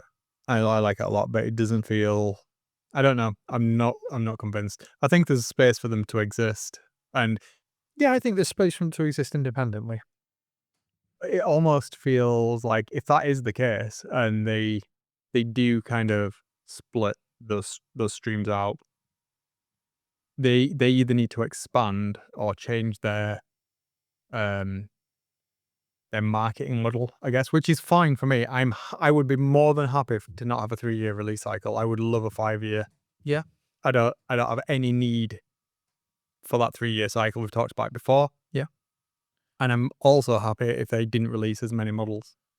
Yeah, I'd agree with that. I'm not particularly worried about losing AOS. I don't think it'll happen. I don't think there's enough in the catalogue for Old World to be worried about this either. They do seem to be expanding. It's like, Not rapidly. I don't know, dude. I don't know, not at the pace that AOS is doing. Oh, no. What we've but got in AOS this year. the popularity, I mean, just the amount of comments. I've had at least 5 or 6 comments in recent videos that I've put out where I've been painting the Slaves to Darkness stuff where people have like, you always get trolley comments, but it's like they're on the wrong shit basis. And then like people asking me, Yeah, that's probably how would you- probably a 45-year-old nerd that thinks he's funny because he grew up playing Warhammer Fantasy. valid point. That's what I think. And don't get me wrong, I do have a sense of nostalgia for the square bases because when I never particularly, I didn't play Warhammer Fantasy, but my idea of Warhammer as a kid was on them square bases and Yeah. a lot, bright green orcs or Bretonian Sure. knights and things like that. That has a nice nostalgic place in my heart. But that's all it is for me. I don't think. I think Old World was. I don't know how to say this. I'm not interested in it, to be honest. I feel like it had its day, and yeah, it's seen a resurgence. But do you think what's the phrase I'm trying to look for? A flash in the pan. Think it could be a flash in the pan. It could be. It could very well be. I just thought it was really interesting that somebody running a game store like that is. I mean, it's not brand new. No. Shop. It's been around for a good 6 to 8 months at the moment. So it is new, but it's not. Do you think brand new? One can feed the other. So if you go, if a new game shop opened near us and we went to it, and a scene developed, there was 40k in Old World. That scene has to thrive in them spaces because that's what exists. So people go in and It's an echo chamber, isn't it? yeah, people want to get involved with the game. They say, right, what are these guys playing? They're playing this version of fantasy and this version of Grim Dark Future. Well, I'm going to pick up this box because I want to get involved and play with these guys. So the cycle continues that way. And it's like, oh, what are these models here? Oh, they're Age of Sigmar. Nobody here's playing Age of Sigmar. So why would I pick that up? I think it depends on active players. It depends on if people are collecting, just painting. If people are in it for the collection and lore side of things or the playing side of things. It's hard to comment because we don't and we haven't played Old World, so I don't know how the mechanics work. I don't know if it is a better game than AOS, but anecdotally from what I've read online, it isn't, or it's just very different. Yeah. Maybe that's a better way of putting it. I'm not trying to bash a game with no knowledge of how the Sure. mechanics work. Far from it, but I think the models are nicer in AOS. I think comparatively, they're some of the best sculpts that Games Workshop does, and I think Yep. we've both said that before. And I don't think you can look at some of the Old World models, stand them up next to, let's say, the counterpart in AOS. Like, look at the dwarves between the two games. Totally agree. The sculpts are wildly better in AOS than they are in Old World. If you look at the humans, the Cities of Sigmar sculpts are miles ahead of the Empire models. 100%. And there's a comparison you could draw between the Tomb Kings and I guess the Bone Reapers. Look at the skeletal guys. Which one looks better there? The skeletons. I mean, yeah, the Bone Reapers. No, the skeletons. Oh, do you think? 100%. Oh, really? The Bone Reapers are just ridiculous. But that, yeah. So thank you for contradicting my point there. I couldn't help it though. I mean, that one is just wrong. No, but do you know what I mean? Yeah. I'm with you. And I think they can coexist. I totally think they can coexist. I just thought that was really interesting that from a store that is actively encouraging gaming and they have a large amount of tables. I'm not talking like 3 or 4 tables. Like they're in the multiples of 10s. I think you've also Interesting. got a question. Look at the popularity of AOS. They've just brought out a brand new box game for AOS, not for Old World. There isn't an easy way into Old World without spending a lot of money, where there is in AOS with Spearhead. Yeah. You've got to buy. I mean, how much are the army boxes for Old World? I have no idea. I mean, how many models are in that compared to an army genuinely have iOS? No idea. It's a higher model count, isn't it? Yeah. Well, So I think it's aimed at a certain demographic, probably people our age, people that have more disposable income than, say, children, whereas you could ask for a Spearhead box for Christmas as a kid. Yeah. And that's an attainable thing, whereas an entry point into Old World would be a lot more money. And I think it is geared towards adults, probably that have played the Warhammer Fantasy of old and Agreed. looking for a nostalgia trip. That's why I think see how it pans out over the next couple of years.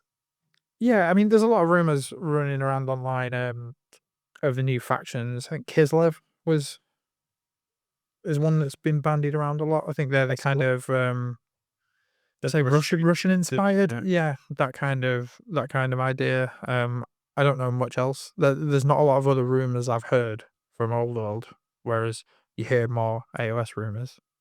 I think maybe that's just the circles that we No. You travel in online, but we'll see what happens. Just yeah, it was a good game store. Is one. Sorry, I enjoyed visiting. It was it was good. We definitely need to go and have a mission because there's a few down that way. good selection of gear in there. They had a lot of 40k no AOS. Okay. That I could see. Yeah. I couldn't get all the way into the store. Like, I mean, I'm not joking when I say it was packed. It was. Did you say it was on 2 floors? Yeah. Oh yeah. Two floors and like 6 different rooms. Oh, okay. It is huge. Did they serve coffee? Yes. Was it good coffee? I didn't. I literally went with my family, dude. We need a trip then. We'll try the coffee as well. It was really, really well laid out and like stocked. Ridiculous. Yeah. I mean, you think Leadus looked all right when you went in, but this place looked like an actual Games Workshop. Yeah. It looked like it was legit. Dude, it was great. What was it called? Do you remember? No. Okay. Yeah, we'll have a trip. It's on the tip of my tongue. I don't know. How far is Barnsley? Hour? Half an hour? How far is it? An hour, yeah. 45 minutes. Yeah. All right. We can do. Not massive. We can make a day of it. We can see if we can make a circuit. See how many we can hit. We can do Sheffield at the same time and go down to Element. I definitely need to go to Element because I'm getting the villainy inks. I'm going down there to pick some of the villainy inks up. So I think it's like a warehouse, right? Warehouse with a shop. Yeah. They have coffee in it. There you go. Any excuse? There's like at least 3 down there. We could go past Meadow Hall, do Games Workshop in Meadow. No, Meadow Hall. No, in Meadow Hall. No. But there's 2. There's Sheffield Railways and Games that sells Warhammer stuff. Cool.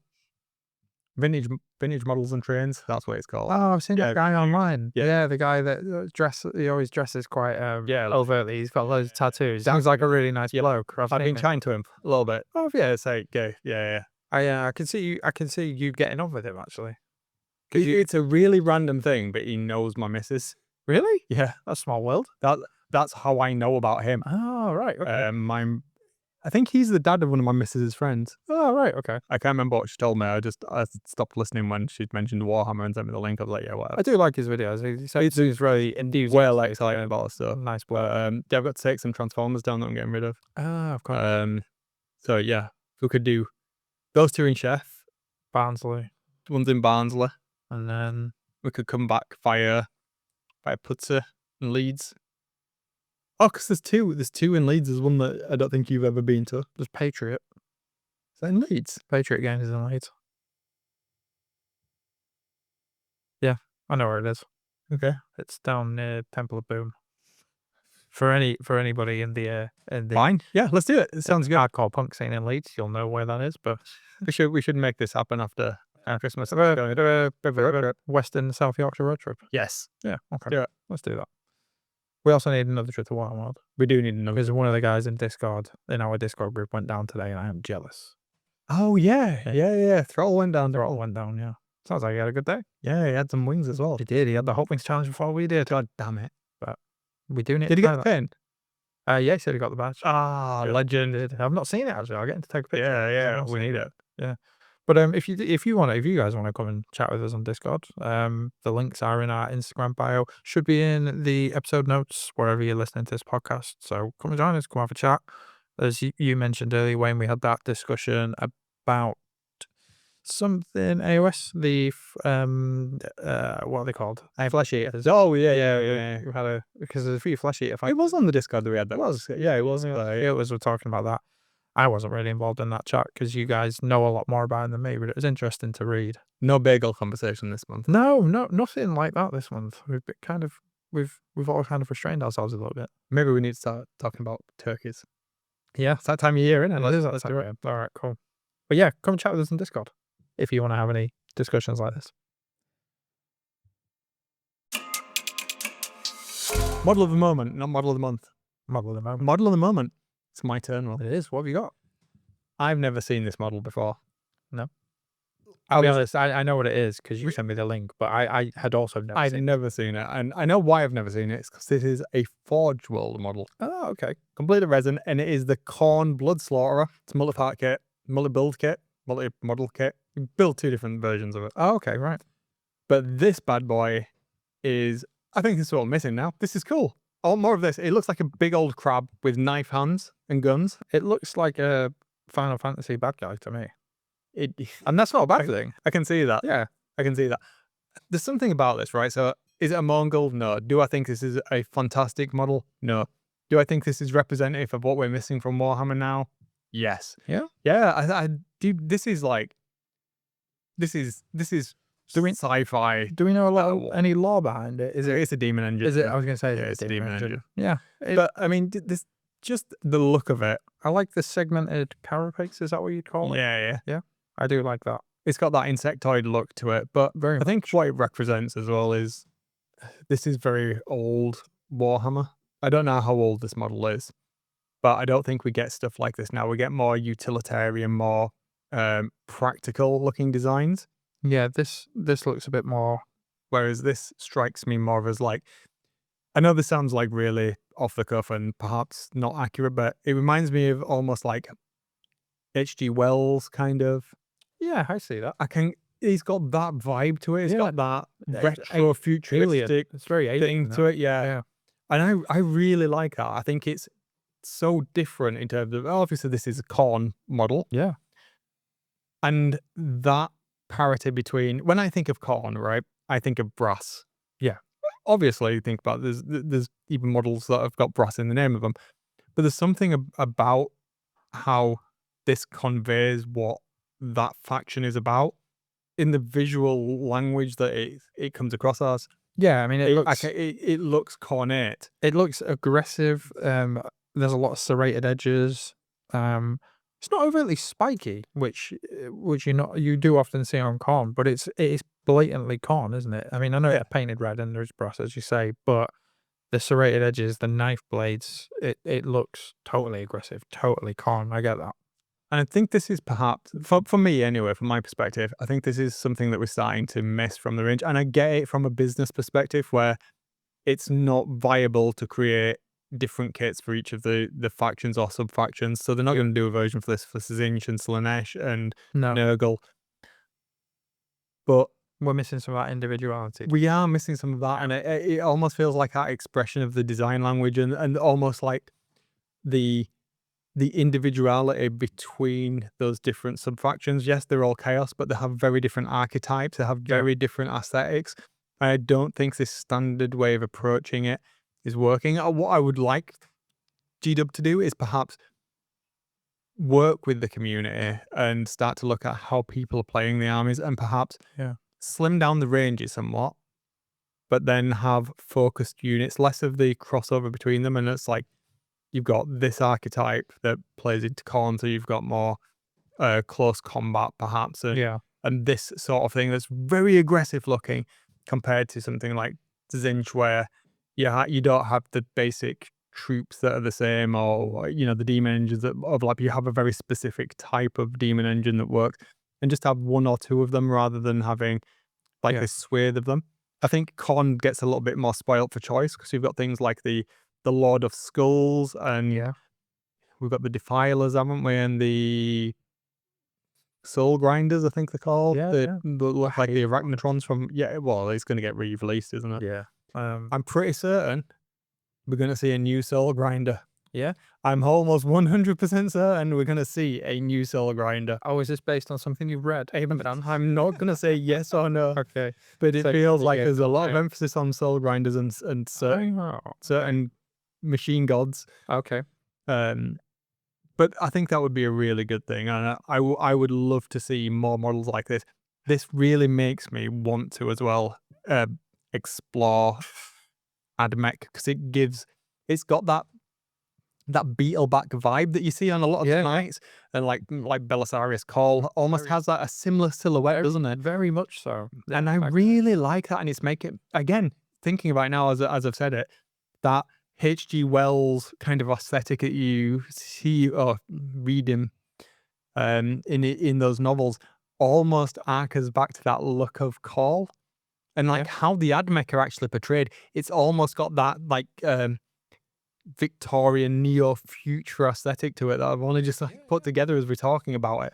I really, really like that, and there's something distinctly sci-fi about it that's moved us away from like what's the Primaris feel very sterile to me. That's not to say I don't like the armor. I do. I just don't like the helmet. But this doesn't have that sense of sterility. It has a sense of purpose. It has a sense of meaning to it. It looks menacing. It looks like it could function. I mean, obviously it can't, but it's just like, this looks what I want it to look like without it being like, oh yeah, that bike definitely looks like a motorbike. That tank would definitely work like that. I think this is part of a bigger thing, and I've never really thought about this until now. You know, this lack of individuality at the moment. If you think about some of the 40k elements that we gravitate towards, it isn't a lot of the generic stuff. You're very much into Dark Angels in 40k. I've recently started liking the Night Lords a lot more, and the Grey Knights, which are two very different factions from each other, but they're very individual from the what am I trying to say? From the whole. So Night Lords being a part of Chaos, but they are very different and they are very specific within that framework. Same with the Grey Knights, you know, they're obviously Space Marine based, but they are very different.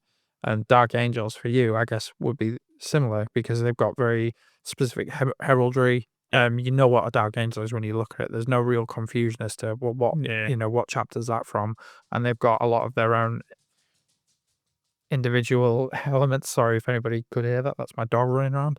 Yeah, they've got their own individuality, haven't they? And that seems to be something that we do lean towards, and I never really put that together until we just looked at this. That's a really interesting point, actually. Yeah.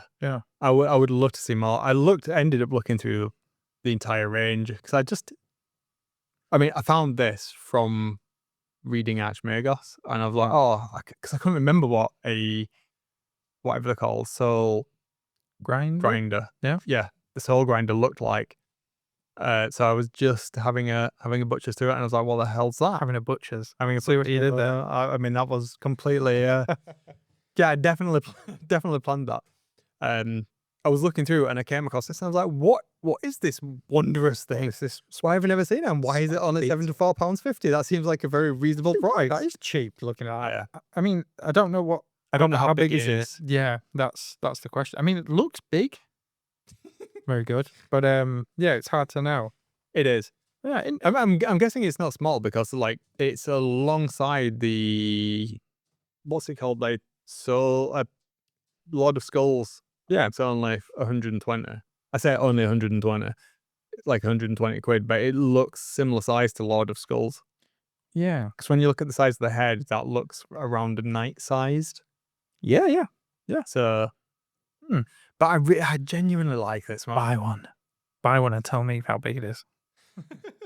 I'll send you a picture. It is cool. It's very different. But yeah, it does have a very different element to your standard 40k, and I guess that's why it's jumped out at you, because it's almost this Baroque armor feel to it, isn't it? Boom! Hit the nail on the head. Yeah, I like it, and I really like the paint job that they've done on it with like that mottled red. I think just works really, really well.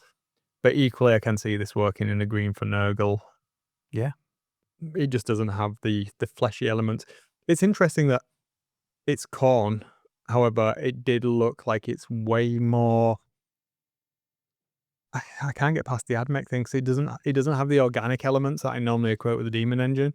Yeah, you could easily do a conversion there, AdMech, couldn't you? Yeah.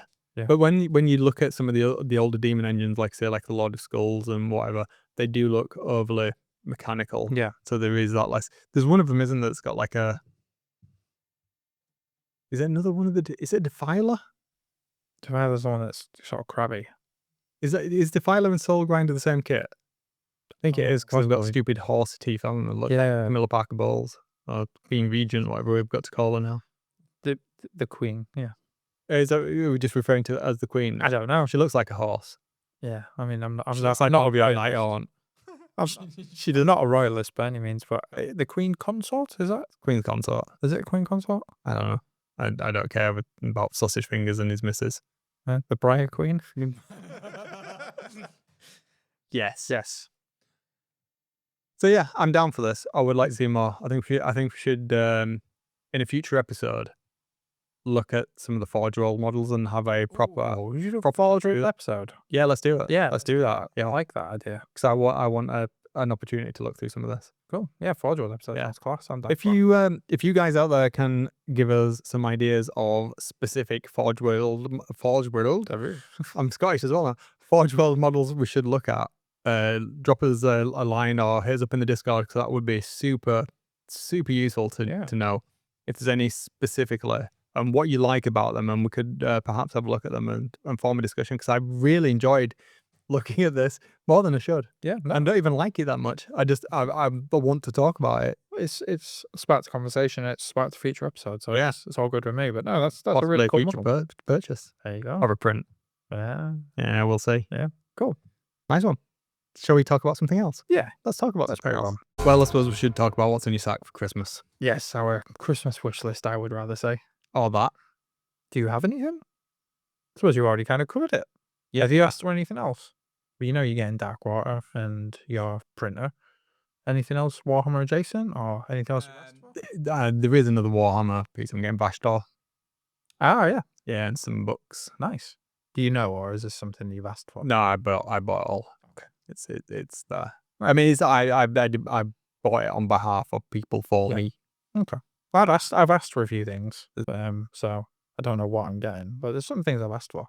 Go on then. To be fair, everything I've asked for this year is Warhammer related, but I always struggle at Christmas because, and I don't mean this to sound like big-headed, but if there's anything I want throughout the year, I buy it with my disposable income there and then. So I always find Christmas hard when people say, "What do you want for Christmas?" But I've asked for some nice new brushes. Like a nice new brush set from But yeah. oh, what's the company? Green Stuff World. All right, okay. I didn't know they did brushes. Neither did I, but I saw they've got some really good reviews, and they had a Black Friday deal on. No, And my mum was badgering me for ideas for Christmas, and I said, "Oh, there was 2 different brush sets." I was like, "I don't know what you want to spend on me. This one's a more expensive one. This is a cheaper one. I'm happy with whatever." So yeah, I'm assuming she's likely going to get me them. I've asked Soph for. Well, I haven't asked her directly. She said, "Do you have any ideas, anything Warhammer related that you want?" I want the Black Coach. So if she hasn't got me, I'll buy it anyway because I need that to play with. Well, I don't need it, but I want that to be centerpiece. Yeah, I've wanted it for a bit, haven't you? Yeah, I want that to be the centerpiece for my Nighthaunt army. I think the way I've painted my Nighthaunt, that'll look really cool on the Black Coach. Has it? There's something Black Coach conversation that we need to have around. Was that one of the units that got the Gyron, Scourge of Gyron thing? Yeah. Rules for it. Yeah, that's supposed to be pretty good in game at the moment. Yeah, like that should have been what it was from the get-go. But that's not what we'll be playing it as. Is it not? No. Isn't that for the specific Scourge of Gyron stuff? Well, isn't it just a different, like a unit rule thing you take? Yeah, but I thought you had to do with. I don't know. I need to look into it. I don't know. Maybe not. Perhaps I should, but realistically, I'm not buying it based on its rule set. No. It is just one of my favorite models in the range. It is a beautiful model. Yeah, and I am more than anything that I've built or painted this year, I am looking forward to building and painting that. Oh wow, okay. Really, really am. I've got a really clear idea in my head of how I want it to look. I mean, you've seen my how I painted the it's not Curse Sepulchre, is it, for Nighthawk? Oh, Nexus the of Nexus of Grief. Yeah, I'm gonna paint it similar to how I've done the Nexus of Grief, so it fits in with that. And obviously the skeletal horses and the Nighthawk that shows on it, I'm gonna paint it so it's sort of on brand with that. And I think that'll look really cool. And I think for me, it'll be a relatively, I don't want to say simple paint job, but I think it'll be one that I can do quite well to my level and make it really stand out on the tabletop. That's just what I want from it. I think, I'm excited to see it. yeah, I'll have a lot more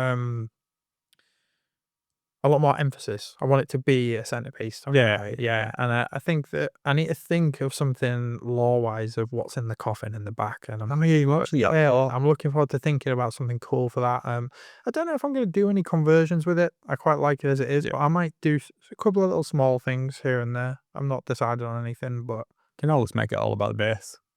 yeah, No trouble. no trouble. Well, I mean, it's got to keep our unified basing theme anyway, hasn't it? So, but it doesn't have to. But it will. Just get some cobbles on it and go to town with the rest of it. I mean, I've got loads of cobbles because you printed me off loads of cobbles. Yeah, so it's not. Yeah, but there's a few things I want to do. I don't know if you remember. I'm sure you do. I got a job lot from the FLGS of Oh yeah.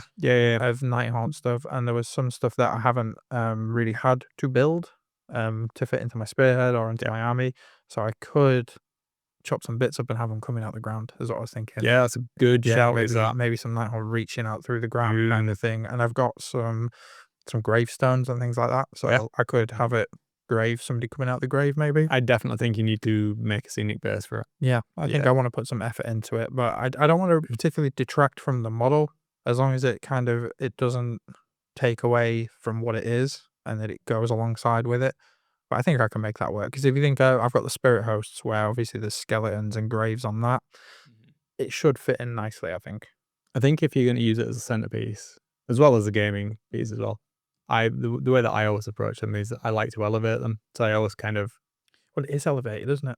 A little bit. Well, it's it looks like it's going up. Yeah, but it looks like it's taking off like Santa's I just sleigh. think of having it higher just makes it look cooler to me. But yeah, you do you, man. It sounds like you got some really good ideas. Yeah, I mean, how would you raise it? On some cork, like it's going over, like maybe it's taking off from like a cliff or like a drop kind of. I would almost certainly do it as if it's a cliff edge, and then I do some slabs of cork or something like that. Yeah. I'd either cork going up and then put texture paste on the top of it, and then fill underneath it with some like some foil. Some foil. Yeah. Some foil to bulk out. Yeah. Bulk out and stuff, and then you can do stuff like underneath it, like it's literally going over a graveyard. Yeah, like it's coming out of a graveyard. So you do like all the floor like it's coming out of is like so like almost like the Nexus of Grief. We could print you another Nexus of Grief out, the walls and stuff, like it's burst out of a Nexus of Grief. That could be. Yeah, and then so it's like literally coming out of the graveyard that's part of the cursed city. I do like that idea with the Nexus of Grief, but I feel like because I'm going to paint it similarly to how I paint my Nexus of Grief, as if it's kind of this ethereal, almost, not solid. What's the word I'm after? Corporeal. Incorporeal, yeah. I don't want that because it's going to look very similar on the tabletop. To have it together like that might be a little too much. But you do the Nexus, you do the thing that it's burst out of as real. So you do it as like stone coloured. You really like That's a graveyard idea, actually. Yeah. So it's like it is the spirit bursting out of the physical gravestone rather than the Nexus of Grief, which is supposed to be the incorporeal version of the thing. But yeah, you do you. Something to think about there, definitely. Yeah, man. Yeah. Lock it up. Try it out. Yeah, figure it out. I know a lot of people will have done similar things, I assume. Yeah, okay. A lot to think about there. Yeah, that's definitely one thing. Okay. That, if Santa doesn't bring me it, then I'll be buying it myself. Other thing I've asked for is Harken World Claimer. Am I saying that right?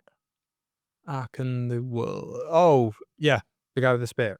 The Black Legion guy that for some reason I was thinking Harken the Black.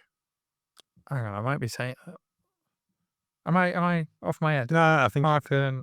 Yeah, it's Harken Worldclaimer. Yeah, who's Harkin the Black? I don't know.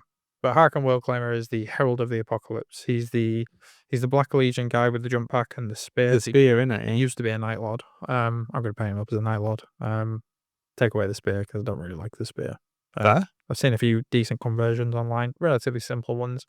I just like to be a cool Night Lord character. I'm not overly familiar with him, to be honest. No, I think I know which one you're talking about. this guy. Just turning my laptop around. All right, yeah. Yeah. I'm not a big fan of the spear. He's got this cool. Is he the guy that's getting a new model? Oh, don't say that. Is he? Well, I quite like that one. So I don't know. Is he getting any model? Why would he be getting? I'm sure this dude. It's not an old model that. As far as I'm aware. This is the Black Legion dude, isn't it? Yeah. He's getting a new model. Tell me about this guy's history. Guy's history. So he's part of the Black Legion. I think he was sort of poached by Abaddon from the Night Lords, and he sort of renounced his claim to being a Night Lord and joined the Black Legion. Is he in? I'm sure he's getting a new model. Yeah. Or rumoured to be getting a new model. Well, if he is, The recent Chaos release. well, to be fair, If he's a Night Lord anyway, it doesn't matter. yeah. So I think it'll be a fairly simple. I'm not a big fan of his helmet, so it'll be a helmet swap, and I'll have some spares from my Night Lord kill team box because I'm going to put some of the old Mark 5 Heresy era helmets on them and a few other Heresy era bits.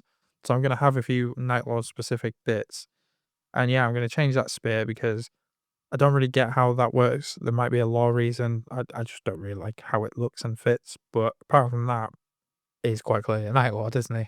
I mean, he looks Night Lord. Yeah, I mean, he was a Night Lord. So yeah, I just think he deserves to be painted up as a Night Lord. And he won't be called Harken Worldclaimer. I'll think of some Night Lordy name for him. Fred. Yeah, Night Lord Fred. Probably won't put him in my kill team because obviously he's got a jump pack and, you know, the Nemesis called out on jump packs, but yeah, maybe down the line if I end up creating my own kill team or I don't know, something like that. It's just a model that I want to have. I want to convert it. I want to paint it basically. Do it. Yeah. Yeah. That's it. Really. That's the best sort of gift, to be fair, man. Yeah, I think that's it. It's just something that I want to have more than to play with. Yeah. You know what I mean? Yeah, I get it. And I think that's pretty much it. Oh no, tell a lie. So we do a Secret Santa with Seb's family because there's quite a lot of us, and it was getting hard to buy gifts. So I've asked on there for a new set of dice for Kill Team. Okay. Baron of Dice. Yeah. Yeah. So yeah, the Night Lords specific ones. So really deep blue. With the Night Lords logo, they're red on there.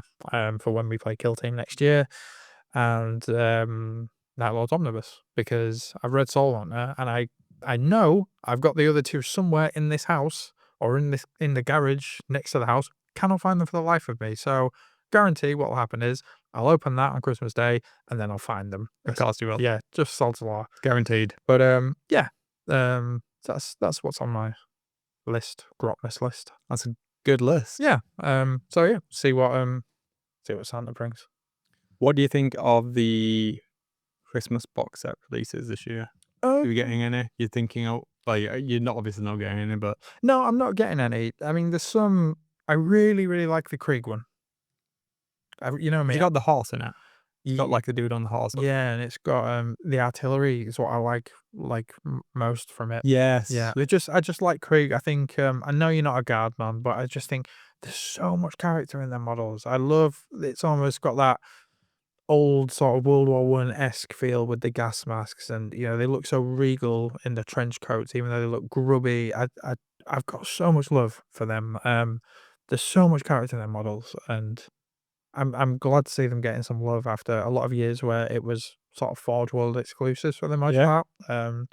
They always looked a little bit small to me as well. Have they increased the scale? Yeah. Have they? Yeah, because I had some of the Forge World ones at some point years ago, and they were tiny. But yeah, I'm really glad to see them getting some love. And I've got I think I've spoken about this. I've got the kill team for them as well, but I'm not starting to play with them because I've heard it's a hard entry point. Yeah, if you're looking at guards, so that's something for down the line.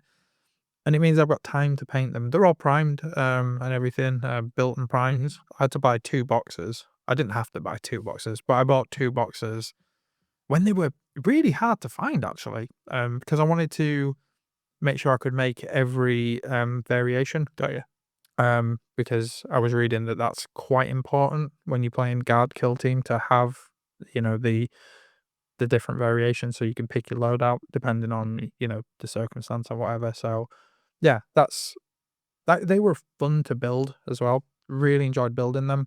I couldn't really tell you why, but I just very much enjoyed building them, and I'm looking forward to painting them when I get to it.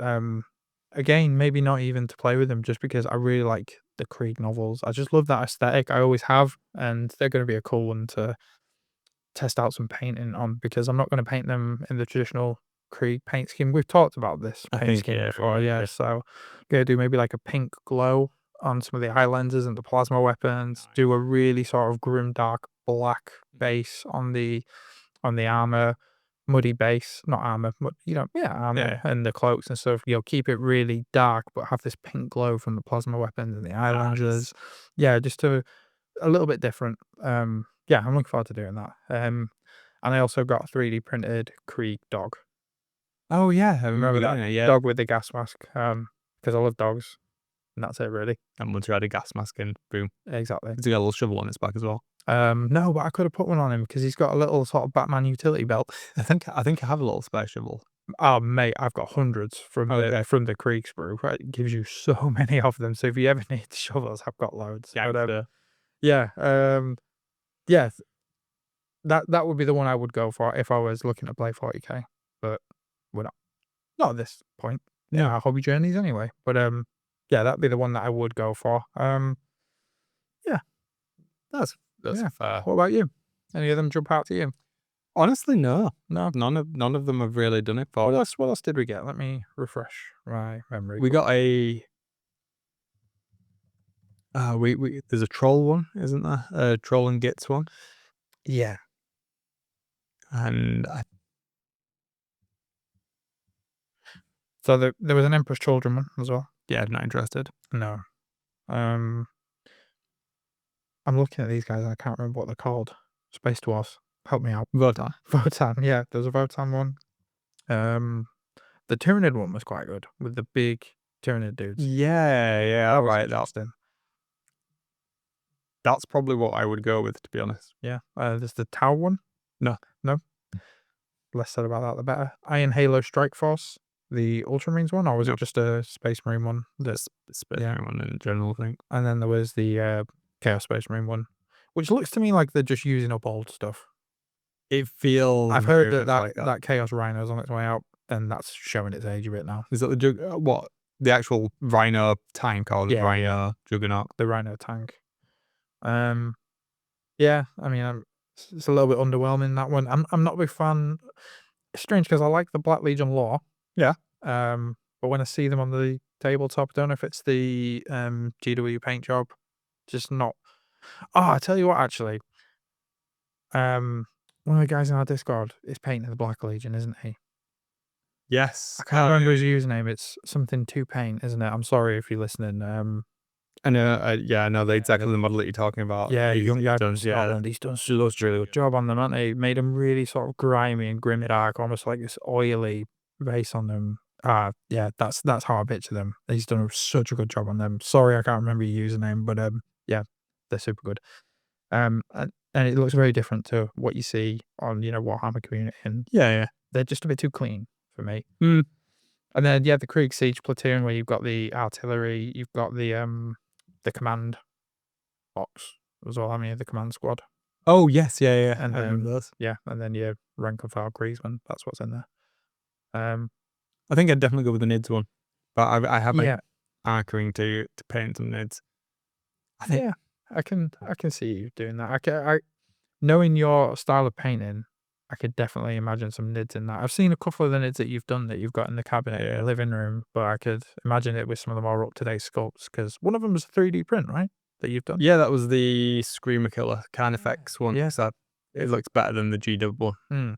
To me, anyway, I prefer that one. But yeah, I do kind of want to. I really want to paint the Neurothrope. Yeah. So I've got a. Yeah, I just want to paint it for fun. Yeah. and try some really gross organic techniques that I've not really had a chance to That's use. stuff that you bought today.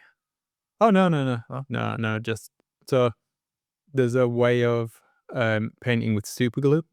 Oh, really? Yeah, so you get like this really This isn't where you're gonna send me a message where you've had an injury with super glue. Yeah, it's like yeah. I'll try not to burn myself this, and that really bloody hurt, you know. yeah, it hurts.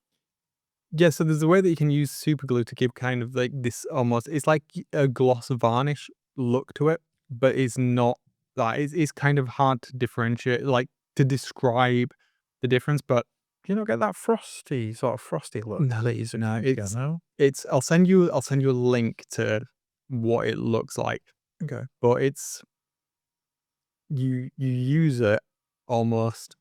Have you seen resin art? Do you know what I mean when I say resin art? I don't No. mean like, so you see it often, like there's Japanese koi. Yeah. In, so it almost looks like a 3D relief, and it's done in thin layers of resin Yeah. and Okay. Yeah. an alcohol ink put in the resin and then swirled. Mm. They build it up layer and layer and layer at a time. Yeah, so it's a similar technique to that where you're almost painting, or where you are literally painting with, in this case, you can use super glue to do it with a couple of bits added in. Really thin layers, and then you'll put like veination on one layer, and then you put another layer over the top. So it gives you depth Yeah. and relief from it, but it looks really organic and really insectile. So like Yeah. Yeah. often when you see that horror movie slimy look to something, but really awful. Yeah. I can't describe it, but you know what that look I'm going for. Almost like as if you peel something back and there's like the plasma that's kind of Mm. giving it that sheen. You What? do that and you, Sorry. no, I was just gonna say you work in it really thin layers to build up things like texture on the skin. So like you'd introduce, like if you're going for the pink skin tones, like a Caucasian look, you introduce like greens and purples, but at different layers. And Yeah. as the light's going through it, obviously you end up with like specularity, Yeah. and it blends together in a much more organic way than just laying pigment on top of pigment, Yeah. because it's, yeah, the supination clear, bit right? works Okay. more naturally. But it's not something I do in an entire army. But Would it be a difficult medium to work with? I assume. Like, what would you use to? I know this is going to sound like a daft question, but what would you use? put it on with? Yeah. Yeah. What implement do you use? You can use certain types of synthetic brush that don't react with it. Oh, okay. That don't. Was it cyanoacrylate that doesn't sort of bond it? I guess. Oh, okay. You can mix something in with it that basically acts as a what do you call it? A repellent, because it's the moisture it activates. Yeah. So it basically repels it away and lets you put a layer. Oh, okay. Oh, that's interesting. Yeah, send me a link to that. Yeah. That'd be super interesting. I've seen people do it where they've literally just got like a blob of super glue and like put it on a toothpick and then kind of just like brushed it over the top of it. But you'd have to be happy, wouldn't you? Texture then, which so yeah, there's all of these techniques I want to try, but I don't want to buy a model to do it. This is where the benefit of having a 3D printer comes in, because I could do that. It's just of having the time rather than me like churning out armies like I've been doing for the past year. Yeah. So hopefully going into the new year, I can start to move away from, isn't it? Yeah, experiment more on this and kind of like level up my painting again. Yeah. No, that sounds really cool. But yeah, I'd love to see that. I'd love to do that with an Eurothrow, but that was the point now. I really want to kind of, yeah, I genuinely like the G-dub sculpt of that, but I've seen a couple of proxies, yeah, that I really like. The same range as the one of the Carnifex that you show. Cool. So what about the AOS boxes? There was the Skaven box. You've done your time with Skaven, haven't you? Yeah, but I've done that. Yeah. I mean, I quite. Is that the Vermin Lord, isn't it? It's the big rat dude. No, it doesn't. It has. That's the only thing I want to paint. Arch Warlock, 20 Storm Vermin, Rattling Warp Blaster, 3 Warplug Jezzails, 5 Acolyte Globadiers, and a Warp Spark weapon with rattling guns. Not really, but I painted most of that, I think, other than the Globadiers. So yeah, that's the Skaven one. I mean, I quite like that. The sculpts are lovely, don't get me wrong, but yeah, I don't particularly want to revisit them this year. Yeah. Then you got the Vamps, which we know that you've got the full range. I was tempted by it just to have some more blood nights. But I'm like, until we start playing, I don't need any more blood nights. So it's like, why torture myself? And you don't need another Valdry because you've got 2. Yeah. Right. Okay. What else did we have? Sorry, bear with me while I scroll down the list.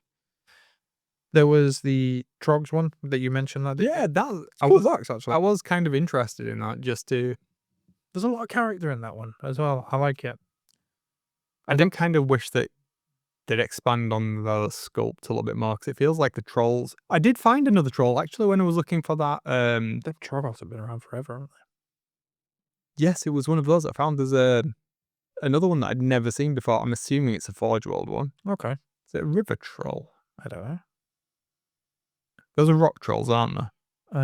Rockgut Troggoths, Fellwater Troggoths. Fellwater Troggoth, yeah. Yeah. Dankhold Troggoth and Trug, the Troggoth King. It's easy for you to say. Yeah, the Dankhold one's the name, the character one, isn't it? And it's the Fellwater ones. Are they the ones that are squatted down, like looking? Is that the one that's being sick? Yes, yeah, they're the fancy ones. And there's a lady one as well. So there is. I didn't notice that until you just said it. Wow, I am doing that from memory because I am Yeah, you know, your screen. Somebody, as well as forgetting his hot sauce, forgot his iPad and his laptop. Oh, it's been a long day. It has been a day. What else did we have apart from Velgor Troggoths? That was an interesting box that I could have, if I was wanting to collect more of the Gloomspite, but I'm trying not to fall into this. Yeah. Pinning everything just because. There was the trees. Yeah, that felt a bit boring. Yeah, you've got the I've got spearhead as well. Spearhead, and it felt very similar to the Spearhead. Yeah, I felt like there was just too many dryads. 20 dryads in that box and 15 tree revenants. Just kind of, yeah, a lot of. Is it fair to say they're chaff in that range? I guess it's as close to chaff as chaff can get, but there's not a lot of individuality to me with them. Yeah. But I mean, I guess if you're a silver death fan. So you got the weird, like beehive lady in it. No. What's her name? I really like Alariel. No. Oh, the bee. Oh, I'm The sorry. beehive one. 'Cause that's a cool model, but then I think it'd like trigger my. Is it tripodecaphobia?